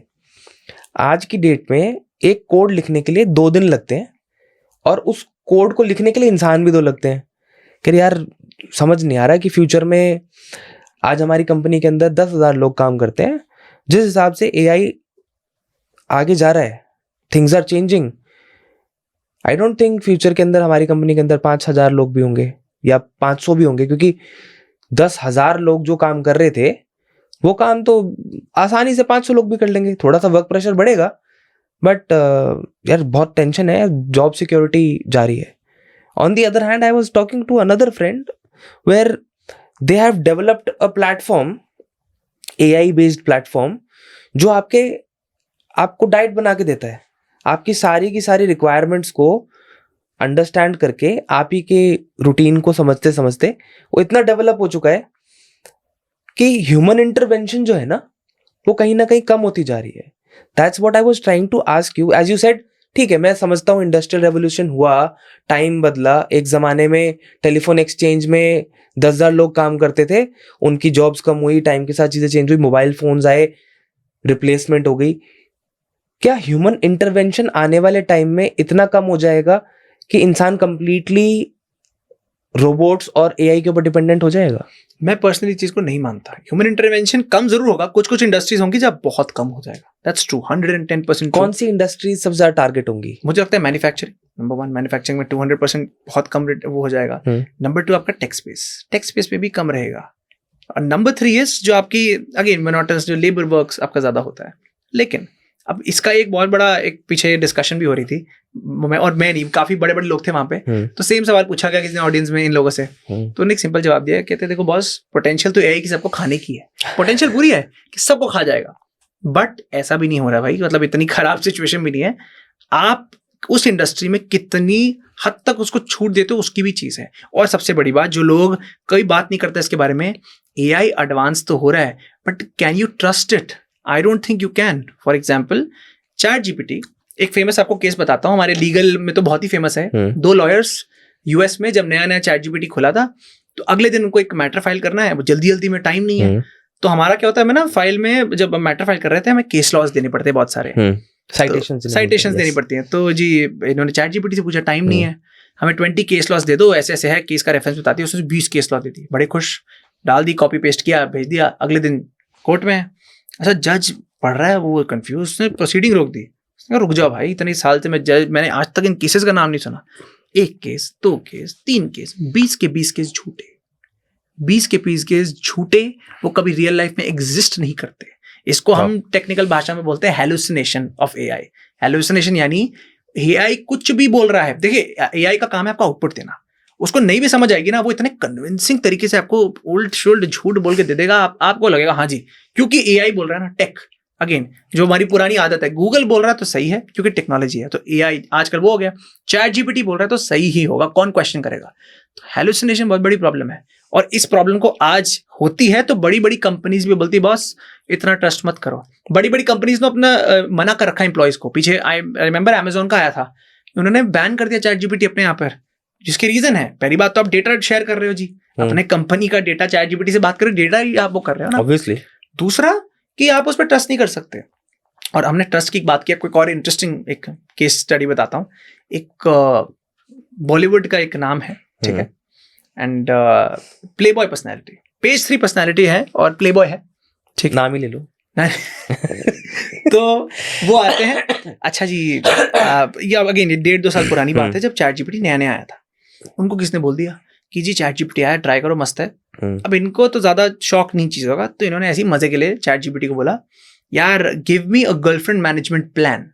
मजे के लिए लिख दिया, क्या करेगा, इसने सिचुएशन बताई, मेरी 6 गर्लफ्रेंड, और सच्ची सिचुएशन है, मेरी 6 गर्लफ्रेंड है एक टाइम पे, मेरे को बड़ी मुश्किल हो रही है संभालना, मैं क्या करूं? ChatGPT तो ऑब्वियसली हार्डकोर लॉजिक, उसको ह्यूमर सरकाज़म नहीं समझ आ रहा, ChatGPT ने पूरा मैनेजमेंट प्लान दे दिया कि भाई साहब को थोड़ा इंटरेस्टिंग लगा, करते हैं। उन्होंने इंप्लीमेंट करना शुरू किया, काम भी करना लग गया, तो भाई साहब कहते हैं मतलब ये तो सही है, अब यहाँ से चलो यहाँ तक तो फिर भी ठीक था, यहाँ से स्टोरी थोड़ी खराब होनी शुरू हो जाती है। ये क्या करते हैं, किसी और ने इनको बोल दिया आप जितना स्पेसिफिक आप चैट जीपीटी को बोलोगे उतना अच्छा आउटपुट आपको देगा। ये भाई साहब उन 6 के 6 लड़कियों की पर्सनल डिटेल्स शेयर कर रखे, पूरा शेयर कर रहे हैं। ये नाम है, ये उसका ईमेल आईडी है, उसकी इंस्टाग्राम से पिक्चर्स निकाली, पिक्चर्स दी, वो ऐसे कपड़े पहनती है, उसका ये स्टाइल है। छोटा एग्जांपल जैसे, और ये बता रहा है बंदा, कह रहा है कि मेरे को एक गर्लफ्रेंड को गिफ्ट करना था ड्रेस, तो मैंने उसकी सोशल मीडिया से 3-4 पिक्चर्स निकाली, चैट जीपीटी को दे दी। वो बोला जी कि ये ऐसे ऐसे पहनती है और मुझे आप बताओ कि कैसी ड्रेस इसको पसंद आएगी। अब ये भाई साहब को तो लगा चैट जीपीटी मेरा बेस्ट फ्रेंड है, इसको सब मैं दे रहा हूँ, लेकिन उनकी सारी पर्सनल इन्फॉर्मेशन, और क्योंकि वो बॉयफ्रेंड था तो ऐसी ऐसी इन्फॉर्मेशन भी बताई जो पब्लिक डोमेन में नहीं थी, सब दे दिया। अब कोई एक इनका राइवल था, क्या था, जो इनसे जेलस था, उनको पता लग गया, उन्होंने एक गर्लफ्रेंड को बता दिया देखो ऐसे ऐसे हो रहा है। उसको भी विश्वास नहीं हुआ, but I think after 3 to 4 days out of curiosity उसने अपना नाम लिखा, मिस XYZ।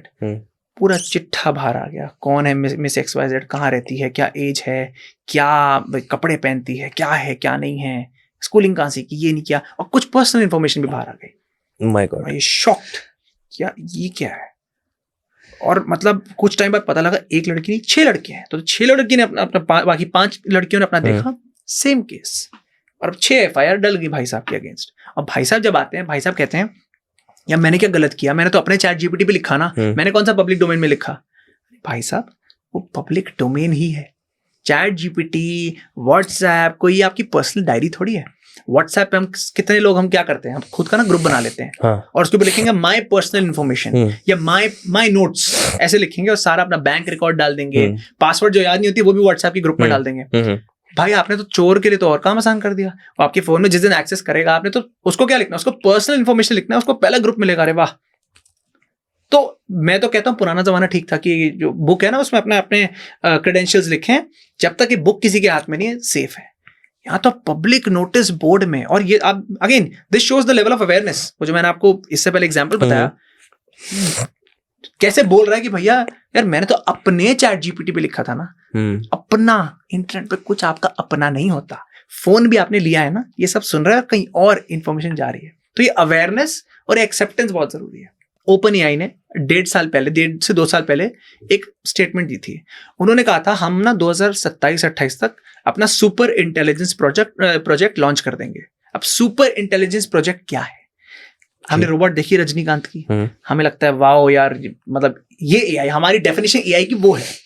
सुपर इंटेलिजेंस कहीं उससे मिलता जुलता है। अगर आप मैं बेसिक डेफिनेशन में जाऊं, सुपर इंटेलिजेंस का मतलब है एआई का वो लेवल जो ऐसी चीजें कर सके जो ह्यूमन बीइंग्स की सोचने की कैपेसिटी में भी नहीं है। और ये ओपन एआई ने स्टेटमेंट दी थी 2 साल पहले।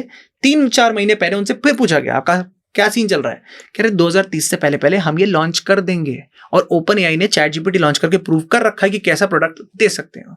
तो अगर ऐसी चीजें मार्केट में आ रही हैं, आने वाली हैं, हम कितने प्रिपेयर्ड है इसका बहुत बड़ा क्वेश्चन मार्क है। और हम प्रिपेयर्ड नहीं है, हम क्या करेंगे मैं आपको बताता हूँ, हम ट्रेंड की बातें करते रहेंगे और हम वेट करेंगे जब वो ट्रेंड आएगा। जिस दिन आएगा तो हम शॉक हो जाएंगे, बोलेंगे ये ओवरनाइट सेंसेशन हो गया। ऐसा नहीं होता, चीजें आ रही हैं। आप बड़े से बड़े आप कॉर्पोरेट्स में देख लीजिए, जॉब्स जा रही हैं। एम्प्लॉयर से देख लीजिए, एआई काम आसान कर रहा है ना, आपकी कॉस्ट कम कर रहा है, काम ज्यादा कर रहा है। सिंपल इतना मतलब है।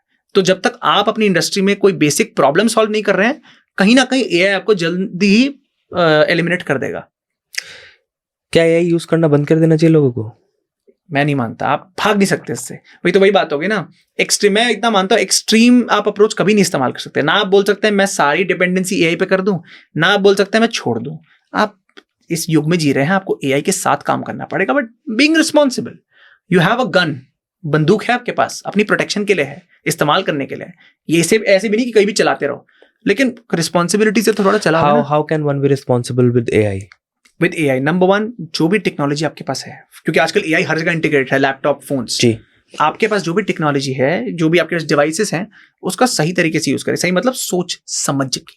शुरू में एआई से पहले हम क्या बोलते थे, जैसे सोशल मीडिया है, सोशल मीडिया अकाउंट्स पे जब किसी को गुस्सा आता था, कुछ भी अंट शंट लिख दिया, बाद में डिलीट कर दिया, उसको लगता था डिलीट हो गया। बट इंटरनेट से कोई चीज डिलीट नहीं होती है, कोई भी चीज इंटरनेट से डिलीट नहीं होती है। आपने जो कर रखा है, आपको लगता है डिलीट हो गया, बट रिट्रीव हो जाती है चीजें। तो number 1, be aware of what you are doing with your devices. कुछ भी हो सकता है, आप किसी की वीडियो ले रहे हैं, आप फोटो ले रहे हैं, आप ये सोच के चलिए, आप ये फोन आपका नहीं है, एक किसे कहते हैं, एक रीजन है जिसकी वजह से इसको स्मार्टफोन बोला जाता है। सब कुछ सुनता है, सब कुछ नोट करता है। तो आप हमेशा एक विजिलेंस में हैं किसी ना किसी की, चाहे वो कंपनी हो चाहे कोई भी हो, तो अवेयर रहें कि आप कर क्या रहे हैं, नंबर 1। नंबर 2, ट्रेंड्स का आपको पता होना चाहिए कि आपकी, अगेन जेनरिक ट्रेंड्स नहीं, आपकी इंडस्ट्री में क्या हो रहा है। क्योंकि एआई, मैंने बोला, हर इंडस्ट्री में इम्पैक्ट क्रिएट कर रहा है, पॉजिटिव नेगेटिव, लेकिन परसेंटेज फर्क है। किसी इंडस्ट्री में 70% इम्पैक्ट कर रहा है, किसी इंडस्ट्री में 15% इम्पैक्ट कर रहा है, बट कर रहा है।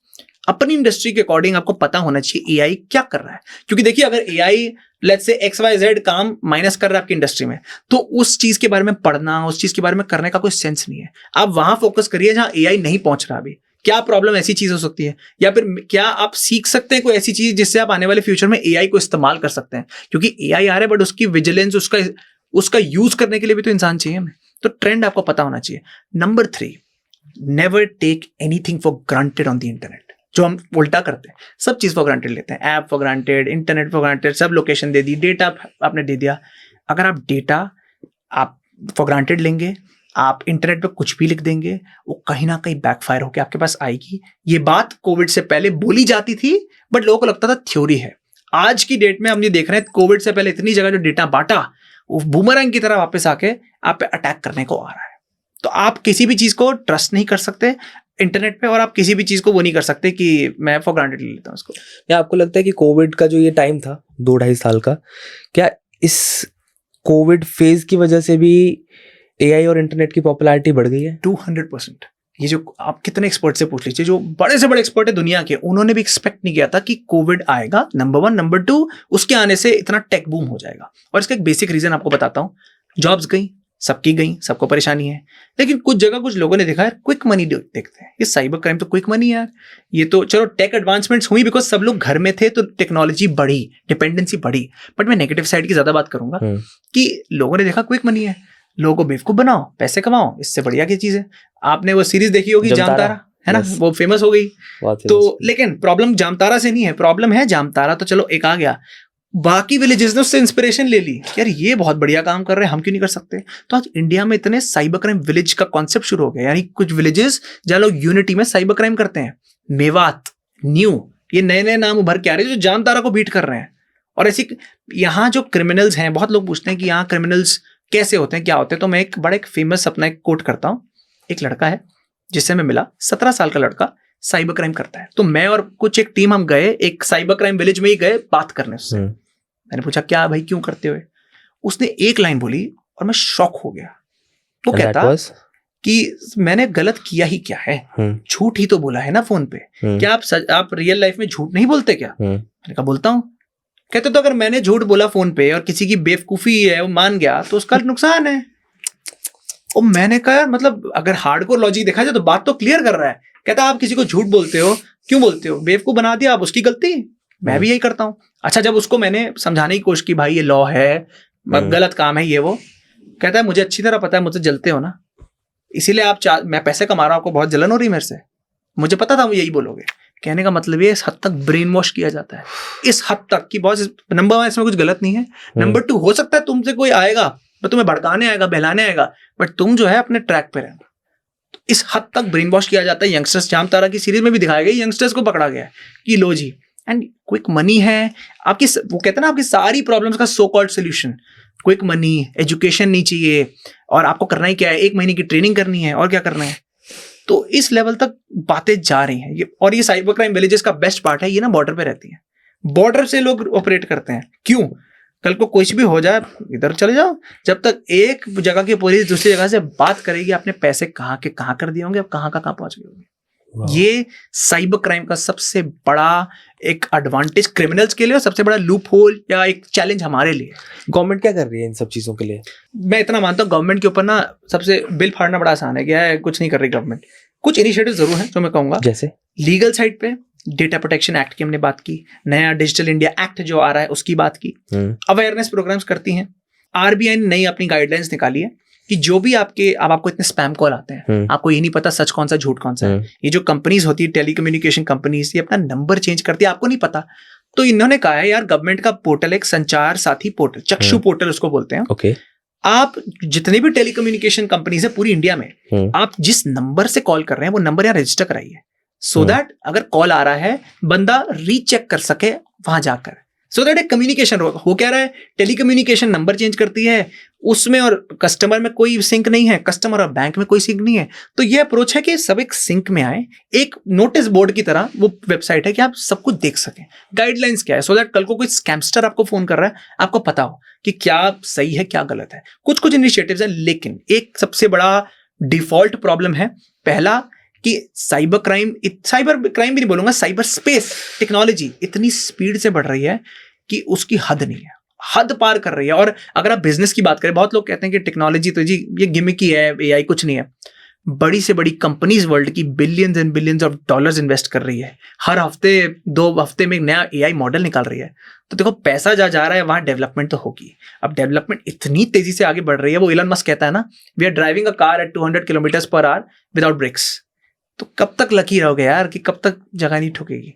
अब इतनी तेजी से बढ़ रहा है, दैट्स अ प्रॉब्लम कि हमें कैच करने में प्रॉब्लम हो रही है। लेकिन हम लोग प्रोएक्टिव भी थोड़े इतने नहीं है, मैं मानूंगा। सब लोग, हम एज इंडिविजुअल्स नहीं है, सरकार भी कहीं ना कहीं, ठीक है 10 काम होते हैं, लेकिन ये इस जगह को मुझे लगता है प्रायोरिटी ज्यादा देनी चाहिए जब इतने बड़े स्केल पे सबको इंपैक्ट कर रहा है। तो proactive action again and again is important, because this का आप ये नहीं कर सकते जी मैं एक रूल्स ले आए हो गया। रूल्स लाए, कुछ समय के बाद उन रूल्स में आपको अमेंडमेंट या चेंजेस करने पड़ेंगे, बिकॉज टेक्नोलॉजी इतनी तेजी से बढ़ रही है।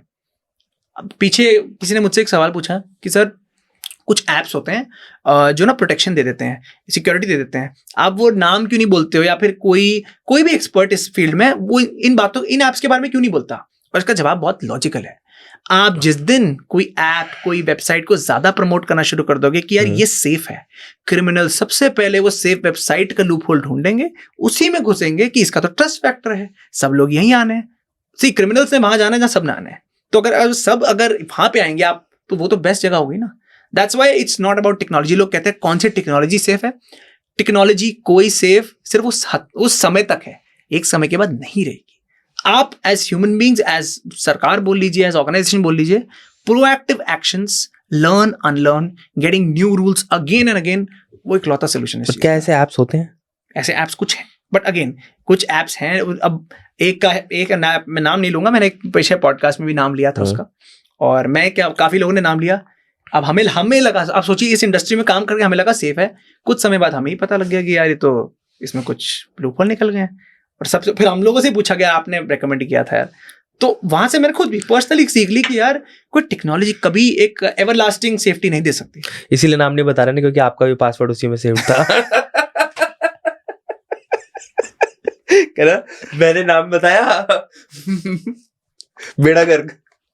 मतलब genuinely, are there certain apps which give you complete protection against all the malware, adware, spyware and all those things? देखिए ऐप तो पहली बात तो कंप्लीट प्रोटेक्शन जैसा कुछ नहीं होता, Okay. परसेंटेज ऑफ प्रोटेक्शन में बोल सकता हूँ। Until unless you are aware. हाँ, क्योंकि हमारा क्या होता है, हमें ना क्विक हैक चाहिए, एक चीज दे दो बस मैं भूल जाऊं, ऐसा नहीं होता।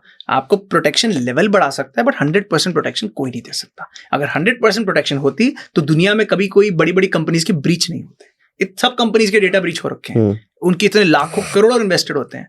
जहां तक आपकी सिक्योरिटी की बात है, मैं ऐप तो नहीं, बट हाँ एक चीज मैं जरूर बोलूंगा, वीपीएन्स, जो ट्रस्टेड वीपीएन्स हैं उसका इस्तेमाल कर सकते हैं। अगर मैं सरल भाषा में बोलूं वीपीएन क्या होता है, वीपीएन आपकी लोकेशन हिडन रखता है।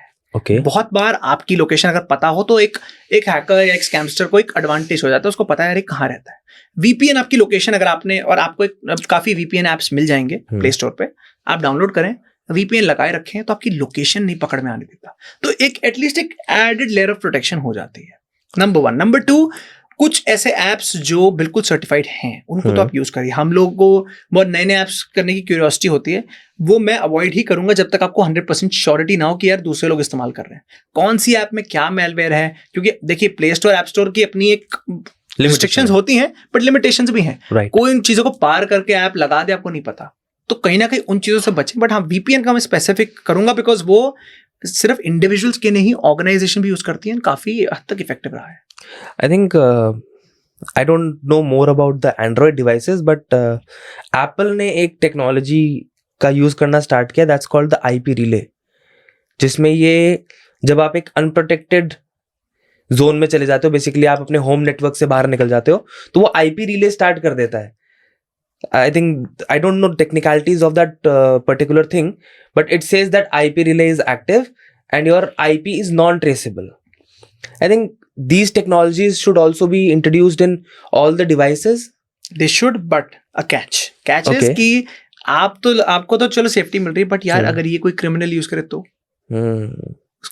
अब चैट जीपीटी की हम बात करते हैं, क्रिमिनल्स के लिए भी तो फायदा है ना यार, और उल्टे सीधी चीजें करनी है, आपके लिए बेनिफिट है तो जरूरी थोड़ी उनके लिए नहीं है। तो अगेन टेक्नोलॉजी जब भी आएगी सबके लिए है, यूज लोग अलग अलग तरीके से करते हैं, कभी प्रोटेक्शन के लिए, कभी अब वीपीएन है, वीपीएन कितने क्राइम्स में इस्तेमाल होता है। That's where I was about to come कि कई कंट्रीज VPNs को बैन करती है, कहती है कि VPN इस्तेमाल करना is illegal, but you are saying on the other hand to stay protected आपको VPN का इस्तेमाल करना चाहिए।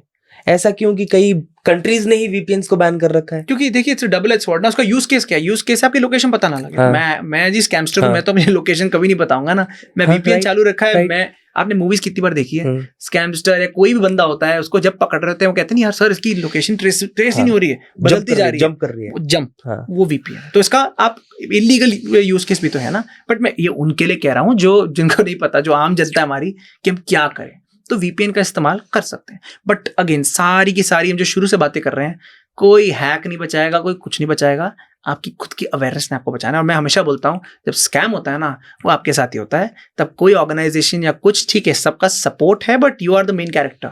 सफर आपने करना है, तो अगर सफर आपने करना है तो it's better to be safe than sorry. आप पहले ही सतर्क रहें, जिससे आप काफी हद तक बचे हो सकते हैं। अब खतरनाक तो बहुत ज्यादा, मतलब it's like so dangerous when you're talking about the how data can be used or how AI trains itself to to enhance things and make sure that आपने मतलब कुछ भी आप डाल रहे हो वो तो ओपन AI है ना। और आपने देखा ना चैट जीपीटी का नया वो आ गया है, मेमोरी अपडेट का एक फीचर है, यानी कि आपने एज ह्यूमन बींग्स क्या होता है, हम लोग मिले महीने बाद बात की तो एक रेफरेंस, अच्छा लास्ट टाइम क्या बात हुई थी, तो चैट जीपीटी का भी यही है, मेमोरी अपडेट, लास्ट टाइम क्या बात हुई थी उस हिसाब से आपको जवाब देगा। तो हमें एडवांसमेंट तो लग रही है, बट हम ये नहीं देख रहे कि दुनिया भर में सब लोग जो चैट जीपीटी यूज कर रहे हो क्या कर रहे हैं, वो ट्रेन ही तो कर रहे हैं चैट जीपीटी को। कंपनी ने एक छोड़ दिया बाहर, पूरी दुनिया उससे चैट कर रही है। लोगों को तो लगता है मैं तो सिर्फ अपना कर रहा हूँ, बट वर्ल्ड वाइड इम्पैक्ट क्या आ रहा है कि सब लोग चैट जीपीटी को ट्रेन कर रहे हैं, डेटा शेयर कर रहे हैं, और एक बार डेटा जो गया वो वापस नहीं आ सकता, कुछ भी कर लो नहीं आ सकता। यार on the contrary to this, can AI prevent cyber crimes and predict and prevent cyber crimes? That happens. India में कितनी पुलिस है, हमारे यूपी पुलिस है, तेलंगाना पुलिस ने कर रखा है। कुछ प्रैक्टिकल एग्जांपल्स बताओ। Practical example, for example Telangana police ने पीछे AI का इस्तेमाल किया जस्ट टू सी पैटर्न्स क्या है। अब देखो बहुत बार क्या होता है, ह्यूमन बींग्स आर इम्परफेक्ट, हम लोग जब तक कुछ करेंगे समझेंगे इतने स्मार्ट नहीं है। Again see AI is a super power, आप उसको किस तरह इस्तेमाल कर रहे हैं। इस एग्जांपल में कहीं चोरी हुई, अच्छा क्या है जो एविडेंस मिले, क्या है क्या नहीं है, AI सॉफ्टवेयर की मदद से इन्होंने एक्चुअली पैटर्न के थ्रू पता लगा बंदा हो कहा सकता है। अगेन जो आपको जो टाइम लगता है ना ढूंढने में, सोचने समझने में, उसमें आप AI ने आपकी हेल्प करती है। तो करते तो हैं, बट अगेन हम क्रिमिनल्स जो हैं सारे के सारे वो ज्यादा फास्ट हैं। अच्छा ये भी एक सवाल आता है कि क्रिमिनल्स हमेशा 2 कदम आगे क्यों रहते हैं यार, हम क्यों नहीं वो रहते आगे की सोचते हैं ना? नहीं, इसका एक और लॉजिकल आंसर है। मैं तो बोलता ना हार्डकोर लॉजिक। ओके, मैं बोलता हूँ क्रिमिनल 2 कदम आगे नहीं, क्रिमिनल 10 कदम आगे है।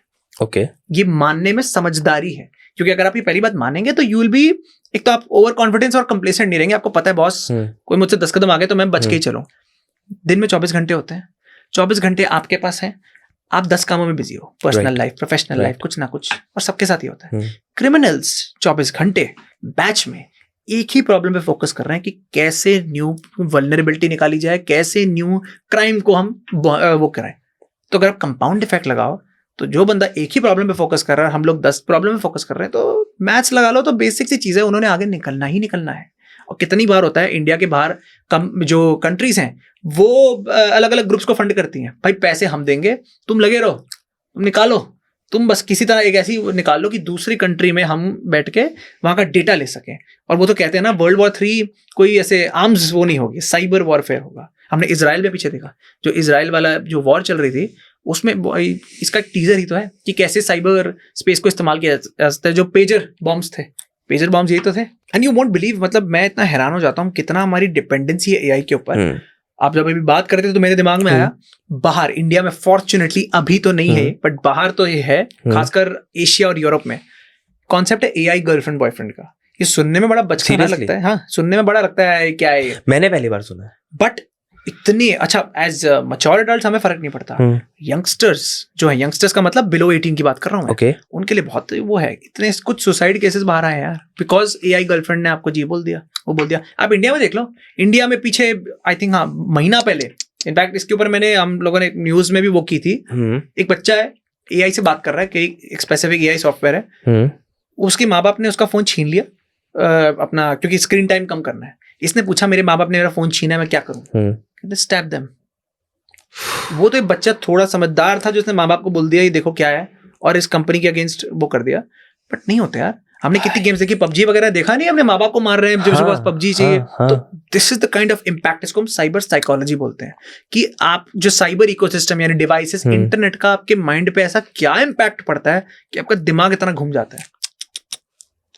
पर यंगस्टर्स को पता होना बहुत जरूरी है कि आने वाली जनरेशन वही है ना, उन्होंने ही आपको एक बार लीड लेनी है। अगर उनको ही नहीं पता, पीछे मैं एक कॉलेज में गया बोलने, कुछ महीने बाद मुझे लिंक्डइन पे टेक्स्ट आता है, सर मैं ऐसे ऐसे हूँ, आप एक कॉलेज में बोलने आए थे, मुझे आपसे बात करनी है। मैंने कहा क्या हो गया? कहते बात करनी है। अच्छा बात करें। कहते सर मैंने ना बुक लिखी है। मैंने कहा वेरी गुड। कहते नहीं मेरे पे ना लॉ सूट फाइल हो गया 2 पब्लिशिंग कंपनीज का। मैंने कहा क्या हो गया? कहते सर कुछ नहीं, मैंने बस चैट जीपीटी को बोलता गया और वो आउटपुट देता गया, मैंने उसको बना के बुक बना दी। मैं भी किसी को जानता हूँ जो एआई से बुक लिख रहा है। तो कहता है सर मैंने गलत क्या किया? अगेन उसकी लाइन था, सर मैंने तो अपना चैट जीपीटी इस्तेमाल किया ना, मैंने तो किसी और का नहीं किया, और बुक ही निकाली है मैंने। मैंने कहा वो डेटा कहाँ से आया है? चैट जीपीटी से। मैंने कहा चैट जीपीटी कहाँ से डेटा लाता है? पता नहीं, लाता होगा। मैंने कहा भाई लाता नहीं होगा, उसने इतनी सारी जगहों से लेके कंसोलिडेट कर दिया है। और ये जो 2 पब्लिशिंग कंपनीज थी, इनकी एग्जिस्टिंग बुक्स जो हैं उनका मटेरियल इसमें था, तो ऑब्वियसली केस फाइल हो गया कि भैया तुम कैसे कर रहे हो। तो अगेन लापरवाही और lack of awareness, that's the problem. What according to you can be 3 legal issues that businesses can face by using AI?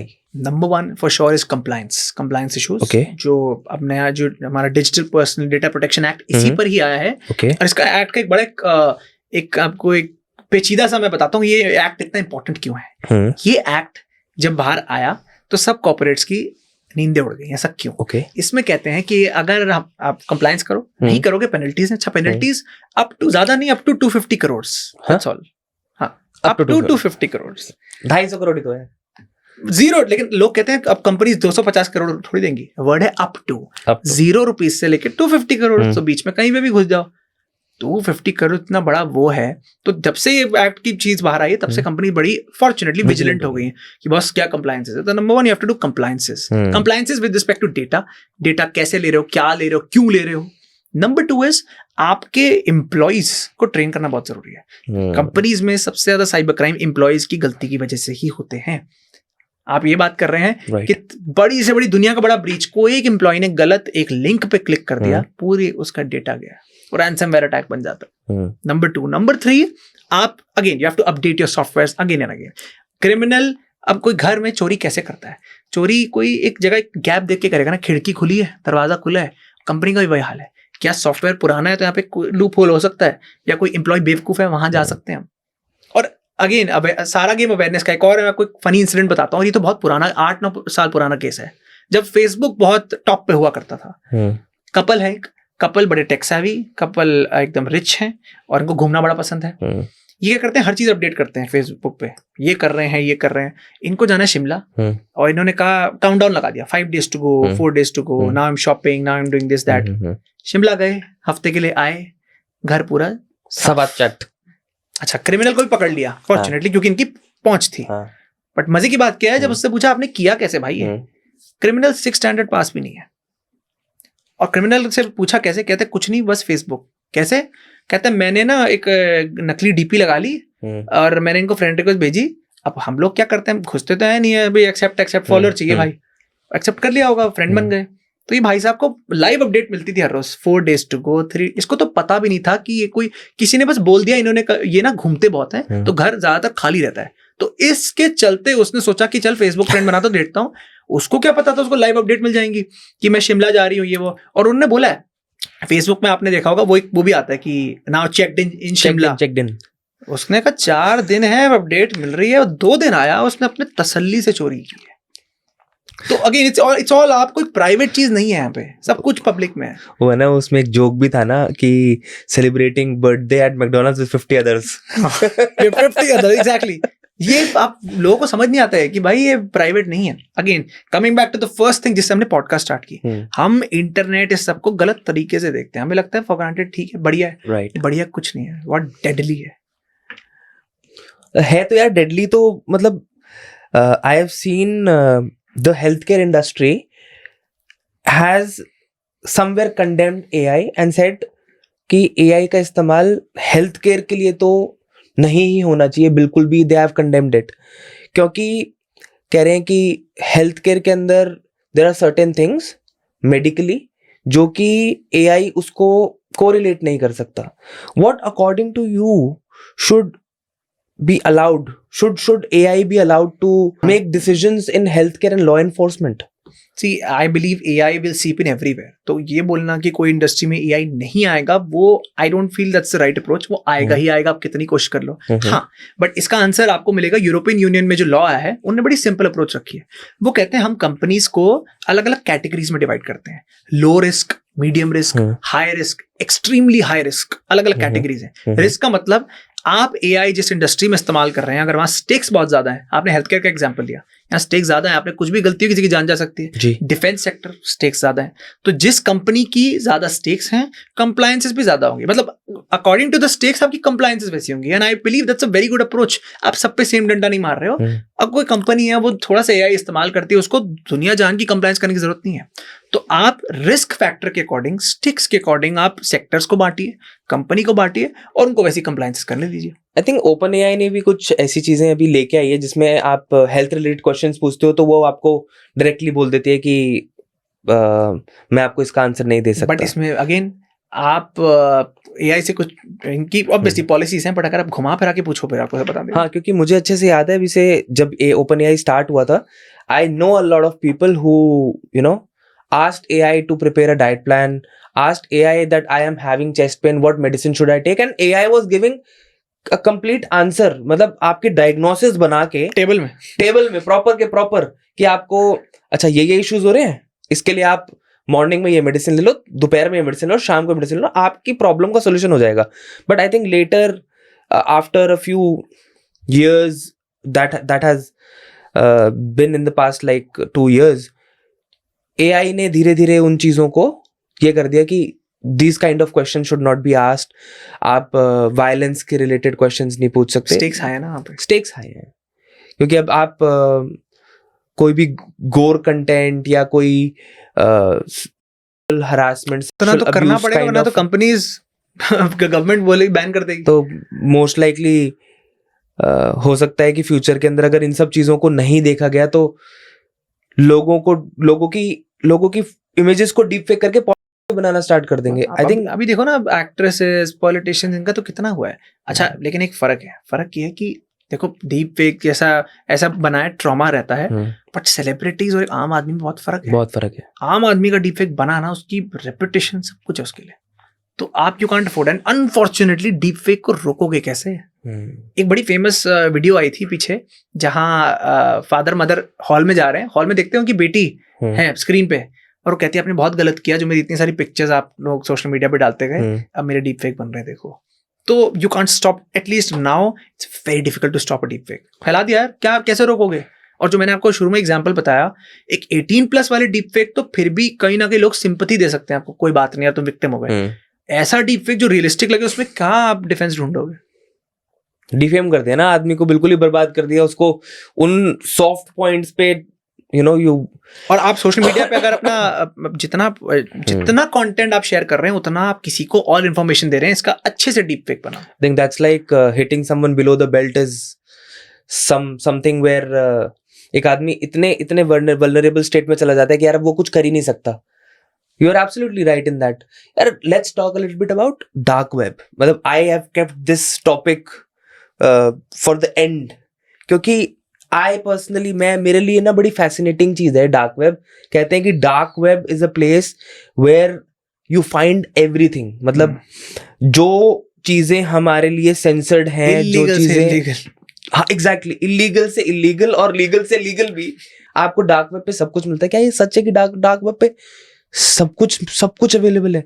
इस मतलब बात यू पे- go to the dark web, मैंने ऐसा सुना है हाँ। कि go to the dark web and you can even find a hitman. That's true. अरे ऐसा क्यों है मैं आपको बताता हूँ। डार्क वेब, अगर एक सिंपल एक एनालॉजी दूं मैं, जैसे एक कप है, अगर ये पूरा हाँ। इंटरनेट है तो 5% से भी कम हमारे गूगल्स वगैरह हैं, जो हमें लगता है हाँ। गूगल मतलब इंटरनेट, ऐसा नहीं है। ओके 5% से भी कम। 15% प्राइवेट नेटवर्क्स हैं जो गवर्नमेंट्स ने एक दूसरे के लिए क्रिएट किए हैं, कंपनीज ने एक दूसरे के लिए क्रिएट किए हैं। 70 to 75% इज डार्क वेब। और जैसे उसका नाम है डार्क, सारे गलत काम वहां होते हैं। क्यों होते हैं? क्योंकि डार्क वेब पे पहली बात, आप हाँ। कोई किसी को जानता नहीं, सब अनोनिमस है। मतलब एक मिनट, हाँ। मतलब what you are trying to say 70% 70% is dark web. Dark web. मतलब हम जो देख रहे हैं, समझ रहे हैं, सुन रहे हैं, कर रहे हैं, That's part of वो सिर्फ 5%। 5% है। 5% है, सिर्फ 5% है जो आपको लगता है इंटरनेट है। और डार्क वेब इतना बड़ा, अच्छा इसका शुरुआत कहाँ से हुई? यूएस गवर्नमेंट ने डार्क वेब बनाया था। इंटरनेट भी उन्होंने बनाया, डार्क वेब भी उन्होंने बनाया, लेकिन उन्होंने इसलिए बनाया प्राइवेट नेटवर्क रहेगा, हम बात करेंगे एक दूसरे से। जैसे जैसे बड़ा, तो क्रिमिनल्स ने तो इसमें अड्डा ढूंढ लिया। क्यों? कोई किसी को जानता नहीं, अनोनिमस है। और दूसरा, आप डार्क वेब कोई नॉर्मल जैसे गूगल से भी आप एंटर नहीं कर सकते। इसके लिए स्पेशल ब्राउजर्स आते हैं जिसको बोलते हैं अनियन राउटर ब्राउजर। तो अनियन, जैसे अनियन में बहुत सारी लेयर्स होती है ना, हाँ। इसमें वो ब्राउजर इसलिए बना है कि इतनी लेयर्स पार करके आप डार्क वेब तक पहुंचो। और पहुंचते क्या दिखता है ना, सब अनोनिमस है ना। कोई ड्रग्स बेच रहा है, खरीदने वाला नहीं जानता कि बेचने वाला कौन है, बेचने वाला नहीं जानता खरीदने वाला कौन है। और ट्रांजैक्शन कैसे होती है? Crypto currency. तो क्रिप्टो करेंसी को ट्रैक नहीं कर सकते हो आप। तो सारे काम, चाहे आप हिटमैन की बातें कर रहे हो, आप इलीगल ड्रग्स की बातें कर रहे हो, पोर्नोग्राफिक मटेरियल की बातें कर रहे हो, आप गन सप्लाई की बातें कर रहे हो, सब ये इलीगल काम होते हैं। तो होता क्या है, आज की डेट में एक वॉर चली पड़ी है। गवर्नमेंट भी, अलग अलग गवर्नमेंट्स भी डार्क वेब में है, क्रिमिनल्स भी डार्क वेब में है। गवर्नमेंट्स क्या करती है? They try to find traces. Okay क्योंकि डार्क वेब में क्रिमिनल्स को पता है कि गवर्नमेंट है, तो वो भी कोड वर्ड में बातें करते हैं।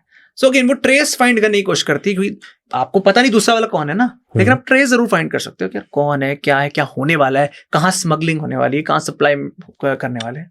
तो बहुत ही again as a matter of caution, आपने शुरू में कहा, मुझे बड़ा एक फैसिनेटिंग लगता है, बहुत लोगों को लगता है। और मैं इतना ही बोलूंगा खासकर यंगस्टर्स को कि डार्क वेब पर जाने की सोचिएगा भी मत। आपने कभी, आप have you visited these I websites? Have, but again with a professional, जिसके साथ उसके सिस्टम पे ही घुसे। मैंने अपने सिस्टम पे कुछ नहीं किया, because he is a technical professional. उसके साथ बैठ के घुसा, देखा क्या है क्या नहीं है, बिकॉज वो एक्सपर्ट है। इसीलिए आप खुद नहीं कर सकते। वो जैसे फिल्म्स में नहीं होता था, ये स्टंट्स घर में ना दोहराएं, वो सेम वाली कहानी यहाँ पे। आप डार्क वेब बिना किसी प्रोफेशनल के उसके साथ नहीं कर सकते, क्योंकि पहली बात बहुत डिस्टर्बिंग है, दूसरी बात एक बार आप चले गए और एक बार फंस गए तो देयर इज नो गोइंग। ऐसा क्या होता है? कुछ भी आप मान लीजिए यार, कोई भी आपको क्यूरियोसिटी है, कोई लिंक आया, कोई पोस्ट आया, जैसे सोशल मीडिया पे अलग अलग पोस्ट होते हैं ना, उसमें भी अलग अलग वो है। It's like a market place. कोई लिंक आया, आपने क्लिक कर दिया, आपको नहीं पता उस लिंक में क्या है यार, ड्रग्स है नहीं है, कोई फाइल डाउनलोड हो गई क्या, कुछ नहीं पता आपको।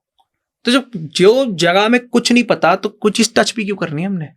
आप पढ़िए डार्क वेब पे क्यूरियोसिटी, आप वीडियोस देखिए, आर्टिकल्स इतने, बुक्स लिखी गई हैं, पढ़ो सब, बट घुसने की कोशिश मत करो जब तक प्रोफेशनल साथ में ना हो। आपने ऐसा क्या देखा डार्क वेब में जो आप, यू योरसेल्फ आर वेरी एक, मुझे बड़ा स्केर्ड फेस लगा कि यार नहीं, ये this is something where people should be यहाँ से दूर रहना है। ऐसा क्या देखा आपने वहाँ? जब मैंने पर्सनली नहीं देखा कुछ ऐसे ही सामने। हाँ, ये है कि ड्रग्स बेचे जा रहे हैं, गन सप्लाई हो रही है, वो सब तो दिख गया, लेकिन आपको, I don't know the place, no one knows what is dark web. कुछ भी रैंडम चीज डाल दी, कौन क्रिमिनल है, पैसे कहाँ गए, रिपोर्ट क्या किया, क्या नहीं किया, कुछ नहीं पता। और पीछे हमने तो कितने सारे केसेस हम इंटरनली भी सुनते हैं जो पब्लिक डोमेन में सामने नहीं आते। इंटरनली कितने केस होते हैं कि भाई किसी डार्क वेब में कोई, उनको लगा जी सब अच्छा है, डार्क कोई दोस्त बना लिया, दोस्त इनके साथ कहीं और कनेक्ट हो गया, वीडियो पे बात करते थे, करते करते कभी कोई ब्लैकमेल कर रहा है, कभी कुछ कह रहा है। ये सारी जो आपकी ब्लू व्हेल गेम आपने सुना होगा, कुछ साल पहले बड़ी फेमस हुई थी, काफी फेमस हुई थी, जिसमें हाँ कि अपने आप बच्चे अपने आप को मार रहे हैं, टास्क होते हैं मारने के। सारी गेम्स का जो इजाद है वो डार्क वेब से आया है। किसी ने डार्क वेब में डाली, कि कोई बाहर लाया, पब्लिक डोमेन में डाल दी, करते करते मतलब सारी इलीगल चीजें यहाँ होती हैं। And the problem with dark web is कि कोई ट्रैक नहीं है, कोई आप ट्रेस नहीं कर सकते, कोई जानते नहीं हो। तो गवर्नमेंट्स भी अलग अलग, दुनिया भर की गवर्नमेंट्स, दे फाइंड ट्रेसेस कि यार क्रिमिनल्स क्या कर रहे हैं, बिकॉज क्रिमिनल्स का वो अड्डा है, वो वही बात करते हैं। And they just try to find कि क्या हो सकता है, क्या कहीं अटैक प्लान हो रहा है, क्या कहीं सप्लाई कर रहे हैं, क्या कर रहे हैं. यार, as I know, the World Wide Web is all connected through servers and wires, right? समुंदर के बीच में से तारे जाती हैं जो अलग अलग जगह के सर्वर से सब कुछ कनेक्टेड होता है. बट एज यू सेड, 15% सरकार का, 5% गूगल का, और बाकी बचा हुआ 70 5% मतलब कुछ भी ले लीजिए मतलब जिसको आप इंटरनेट XYZ, मानते हो. हाँ. XYZ, बाकी सारा डार्क वेब है. अगर सब कुछ इतना कनेक्टेड है, as you're an expert in this field, how does dark web work? मतलब मेरे लिए थोड़ा सा समझना मुश्किल है. आई थिंक लोगों के लिए भी समझना काफी ज्यादा मुश्किल है कि जब सब कुछ वायर से ही कनेक्टेड है, उसके बाद भी ये सारी चीजें अनट्रेसेबल कैसे हैं? देखिए, डार्क, अभी मैंने बोला उस जगह में जाने के लिए लेयर्स बहुत हैं. मैंने अनियन का एग्जांपल दिया जी. तो लेयर्स बहुत है. वो लेयर को पार करो तब जाके आप डार्क वेब पहुंचोगे. सरफेस लेवल पे तो सारी गूगल वगैरह चीजें, जितना डेप्थ में जाओगे उतना डार्क वेब आपको होगा. एंड वो बनाया इस तरीके से गया है क्योंकि उसका इजाद इसलिए किया गया था, भैया प्रिवेसी रहे, अनोनिमिटी रहे, कोई किसी को जानता ना, बातें करेंगे. But no one ever thought in 1950s 1960s कि यार ये क्रिमिनल्स इस तरीके से यूज करेंगे. तो डार्क वेब की बहुत ही सबसे controversial topic I would say पूरे साइबर स्पेस का. लोगों को इंटरेस्ट भी रहता है, यंगस्टर्स को सबसे ज्यादा इंटरेस्ट रहता है. बट ऐसे कितने केसेस देखे गए जहां लोग क्यूरियोसिटी में जुगाड़ भी कर लिया ब्राउजर का, चले गए उसके अंदर, बट वो एक्सपीरियंस अच्छा नहीं रहा. या तो कोई बच गया फंसते फंसते, पर उसको इतना, आपने बात की ना गोर कंटेंट, ये वो डिस्टर्बिंग कंटेंट है बहुत डार्क वेब पे, तो ना ही जाए तो बेटर है. पढ़ के ही आपको अपने आप ट्रेलर मिल जाएगा कि किस तरीके का है. और अभी भी डार्क वेब को कोई नहीं जानता कि वो क्या है, कैसे. It's an unknown creature, we just know something about it.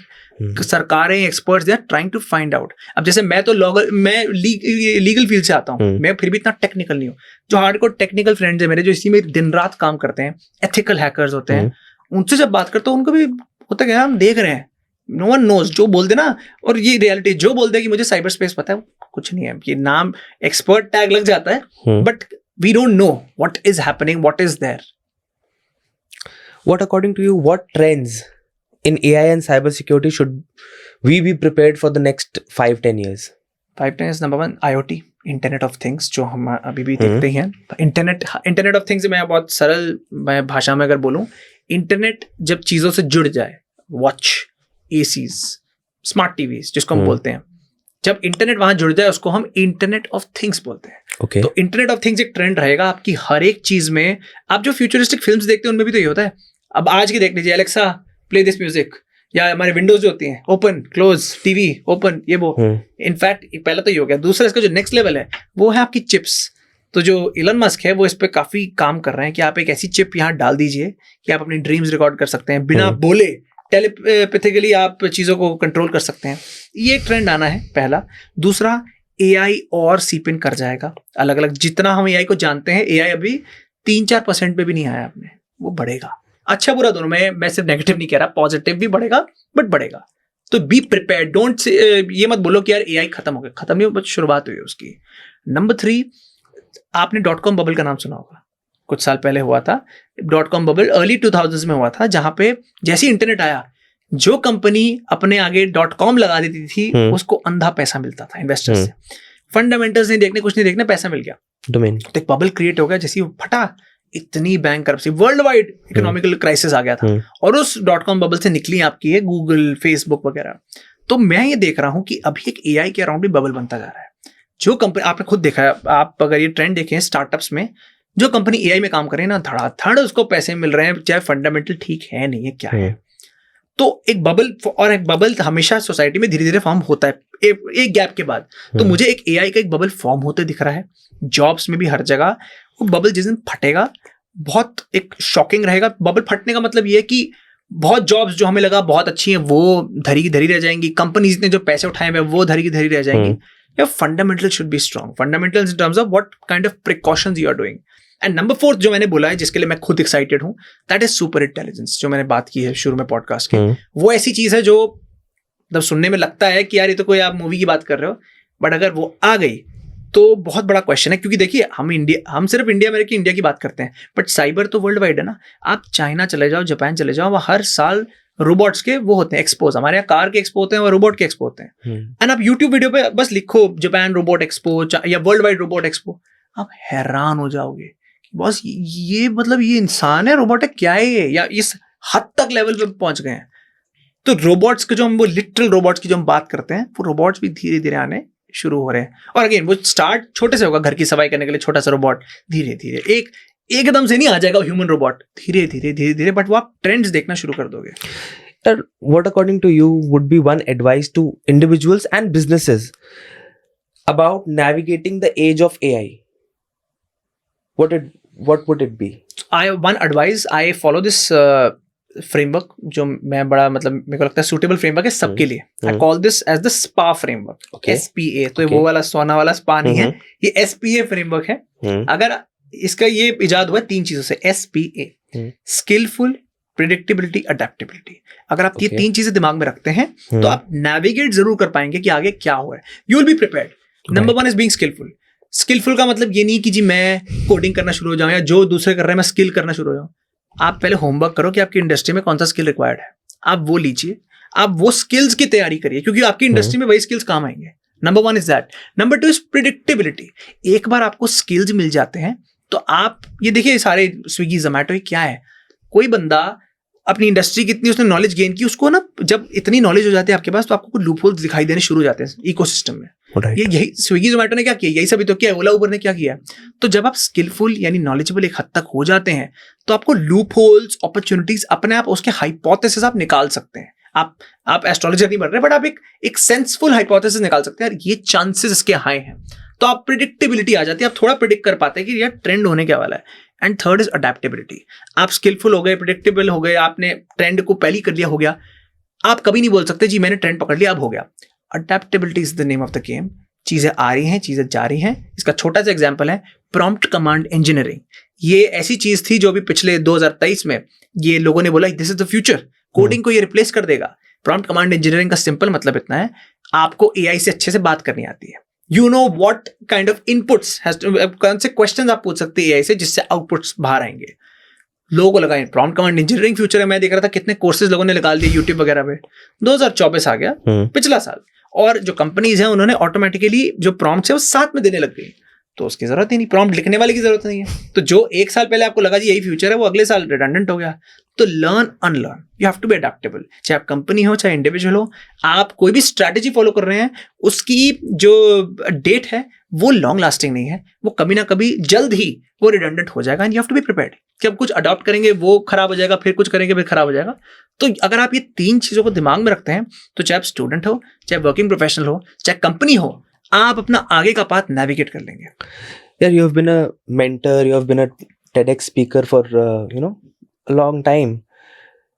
What advice would you give to young professionals trying to make an impact in tech or public speaking? The number 1 advice is don't get influenced easily. आजकल, और मैं खुद बोल के influencer होके ये बोल रहा हूँ कि आजकल इतनी इंफॉर्मेशन ओवरलोड है ना, हम किसी एक बंदे की बात सुनते हैं, हम वहीं पे चल पड़ते हैं। Don't get influenced by a single person. Number 1, 10 जगह से कंफर्म करो कोई चीज। कितने लोग मैंने देखे हैं, फलान ढमकान इन्फ्लुएंसर ने कुछ बोल दिया, हमने मान लिया, हम तैयारी करने में लगे, यही है फ्यूचर। अगर मैं भी कुछ बोल रहा हूँ ना, मैं तो खुद बोल रहा हूँ, जाके कंफर्म करो, 4 जगह कंफर्म करो, तब जाके you will be able to navigate yourself. But how do I identify an authentic source?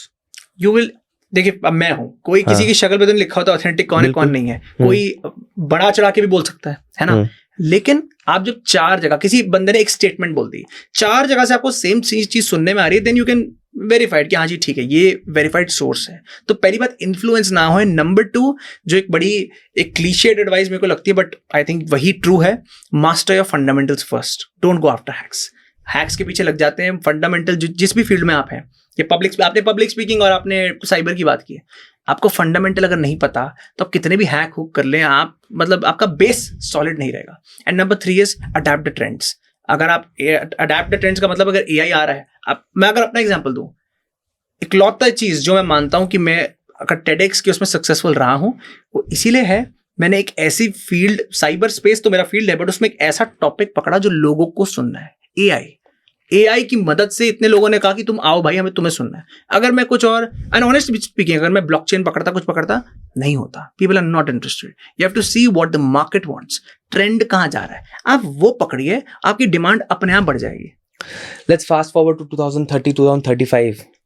आपके हिसाब से what one AI related law you think should absolutely be in place? Accountability के लिए बहुत इंपॉर्टेंट चीज है। हम्म। आपको एक छोटा एग्जांपल देता हूँ। ड्राइवरलेस कार्स हमने सुना है जी। और वर्ल्ड वाइड आ रही है। हाँ। तो एक एक्सपेरिमेंट हुआ और इस एक्सपेरिमेंट ने लोगों ने की आंखें खोल दी कि एक्सपेरिमेंट था क्या। ओके। ड्राइवरलेस कार चल रही है, बंदा जा रहा है जी, टेस्ट हो रहा है। सामने से ट्रक आ रही है, स्काई ब्लू कलर की ट्रक है जिसका Okay. कलर कैमोफ्लेज हो रहा है स्काई से। ओके। नहीं पकड़ पाई गाड़ी, टक्कर हो गई। कौन रिस्पॉन्सिबल है? क्या बंदा जिसने गाड़ी खरीदी वो रिस्पॉन्सिबल है? क्या इंजीनियर जिसने गाड़ी बनाई वो रिस्पॉन्सिबल है? या कंपनी का ओनर रिस्पॉन्सिबल है?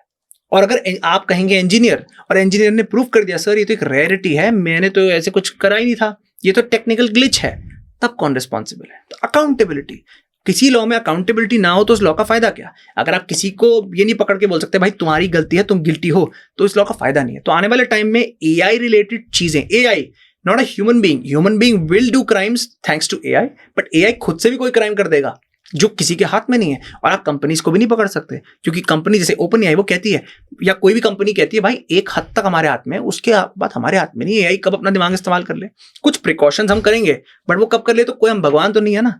वह अकाउंटेबिलिटी किस चीज की है, तो ये होना बहुत जरूरी है। ये तो वाली बात होगी कि हमने एक इंसान बना दिया जिसका खुद का दिमाग है, बस शरीर नहीं है, दिमाग है, और वो कैसे काम करेगा कैसे काम नहीं करेगा, हो सकता है कि वो आने वाले 5 साल के बाद वो खुद ही ऐसा काम करने लग जाए कि वो किसी के हाथ में भी ना रहो।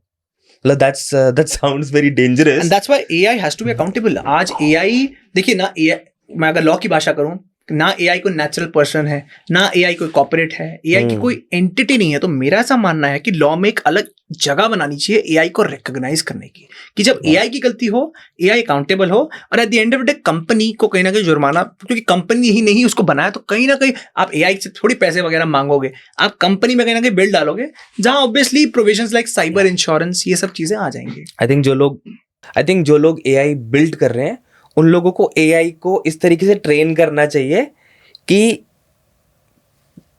तुम पे भी लॉज जो हैं वो इम्प्लाई करते हैं, थोड़ा तुम भी लिमिट, हाँ, तुम भी कानून के दायरे में हो, और उसको जिस हिसाब से हम लोग ट्रेन कर रहे हैं, उसको सिखा रहे हैं कि हर फील्ड के बारे में उसको नॉलेज उसकी एनहांस हो रही है, ऐसे ही उस पे भी लॉ के इम्प्लीकेशंस होने चाहिए। उसको भी पता होना चाहिए कि मेरे ये कानून है, मुझे इन कानूनों का उल्लंघन नहीं करना, सो दैट फ्यूचर में AI डिस्ट्रक्टिव ना बने, कंस्ट्रक्टिव बने। और एक सबसे बड़ी बात, ये स्पेसिफिकली टू दिस पॉडकास्ट, मैं साइबर के उसमें हमेशा कहता हूँ, अगर आप कोई इंसान ये पॉडकास्ट 5 साल के बाद सुन रहा है, 5 साल छोड़िए, ज़्यादा बोल दिया मैंने, 1 साल बाद सुन रहा है, आधी चीज़ें बहुत चेंज हो गई होंगी, इतनी स्पीड से बढ़ रहा है। तो मैं मॉरल इज कि यार आप जो आज सुन रहे हैं, जो मैं आज आपको बता रहा हूँ, मेरे लिए भी ये कोई कुछ प्रिंसिपल्स यूनिवर्सल हैं कि आप डेटा मत शेयर करिए, ये सब ठीक है, बट जो ट्रेंड्स की हम बातें कर रहे हैं, जो चीज़ें आजकल हो रही हैं, इतनी तेज़ी से बदल रही हैं, तो आप ये भी नहीं बोल सकते, बहुत बार यूजर से करते हैं, पॉडकास्ट सुन लिया हो गया मेरा। आपको एक छोटा एग्जाम्पल देता हूँ। परसों एक लेडी, उनके मेरे को कॉल आया, कहती मैं सुबह 2 पॉडकास्ट देखे डिजिटल अरेस्ट पे, और मेरे को लगा मैं अवेयर हो गई हूँ। दोपहर को मुझे कॉल आया, अब मैं को तो पता था ये डिजिटल अरेस्ट है, तो शुरू में तो लेडी बहुत काम थी, वो मजे ले रही थी लोगों से, एक पॉइंट के बाद वो कन्विंस हो गई। क्यों? उन लोगों ने, स्कैमस्टर भी समझ गए, ये तो मजे ले रही, बॉडी लैंग्वेज से समझ आ जाता है। उन्होंने इसकी एक एक करके पर्सनल इन्फॉर्मेशन बतानी शुरू कर दी, यहाँ पढ़ती थी, यहाँ पैदा हुई हो, ये करती थी, वो करती थी, ये वो टाटा कहती, उन्होंने ये इन्फॉर्मेशन बताई जो मेरे हस्बैंड तक को नहीं पता, तो मुझे लगा जेन्युइन ही होंगे, और लूट लिया उसके बाद। तो वो अवेयर सुबह पॉडकास्ट देख के हटी थी, but she thought, number 1 she got completion, भाई मैं तो हो गया मेरा। बट द थिंग इज, आप कभी कंप्लेशन नहीं हो सकते, और ऐसी चीज़ें जो इंडस्ट्री इतनी तेज़ी से बढ़ रही है, वहाँ आपको अपने आप को अपडेट ही करना पड़ेगा। जो हमने बात की कि आप आधा घंटा मिनिमम निकालो, पढ़ो तो सही हो क्या रहा है, हर हफ्ते कुछ नई और क्रिएटिव चीज़ हो रही है। क्रिमिनल्स भी क्रिएटिव होते हैं। एंड आई पर्सनली फील यहाँ पे कि आप AI को ट्रेन करो, काम के लिए ट्रेन करो, अपने काम के पर्पस के लिए AI से बात करो, अपनी पर्सनल लाइफ को AI पे बिल्कुल भी मत, because there was this reel which was viral on Instagram which said ask AI about yourself if AI can answer about yourself and share it with other people, right? तो मैंने वो एक prompt डाला कि मुझे मेरे बारे में बताओ, तो मुझे बहुत अच्छा फील हुआ उस चीज़ को ये देख के कि एआई ने मुझे बोला कि your life is very complicated, I मतलब for me it is very difficult to create a character for you. तो वो क्वेश्चन था कि प्रॉम्प्ट था कि क्रिएट अ कैरेक्टर, मतलब मेरे को मेरा एक कैरेक्टर बना के दिखाओ। तो वो बना नहीं पाया क्योंकि मैंने इतनी वास्ट वैरायटी की चीज़ें पूछी हुई हैं, मैंने अपनी कभी कोई पर्सनल लाइफ एआई के साथ शेयर ही नहीं करी।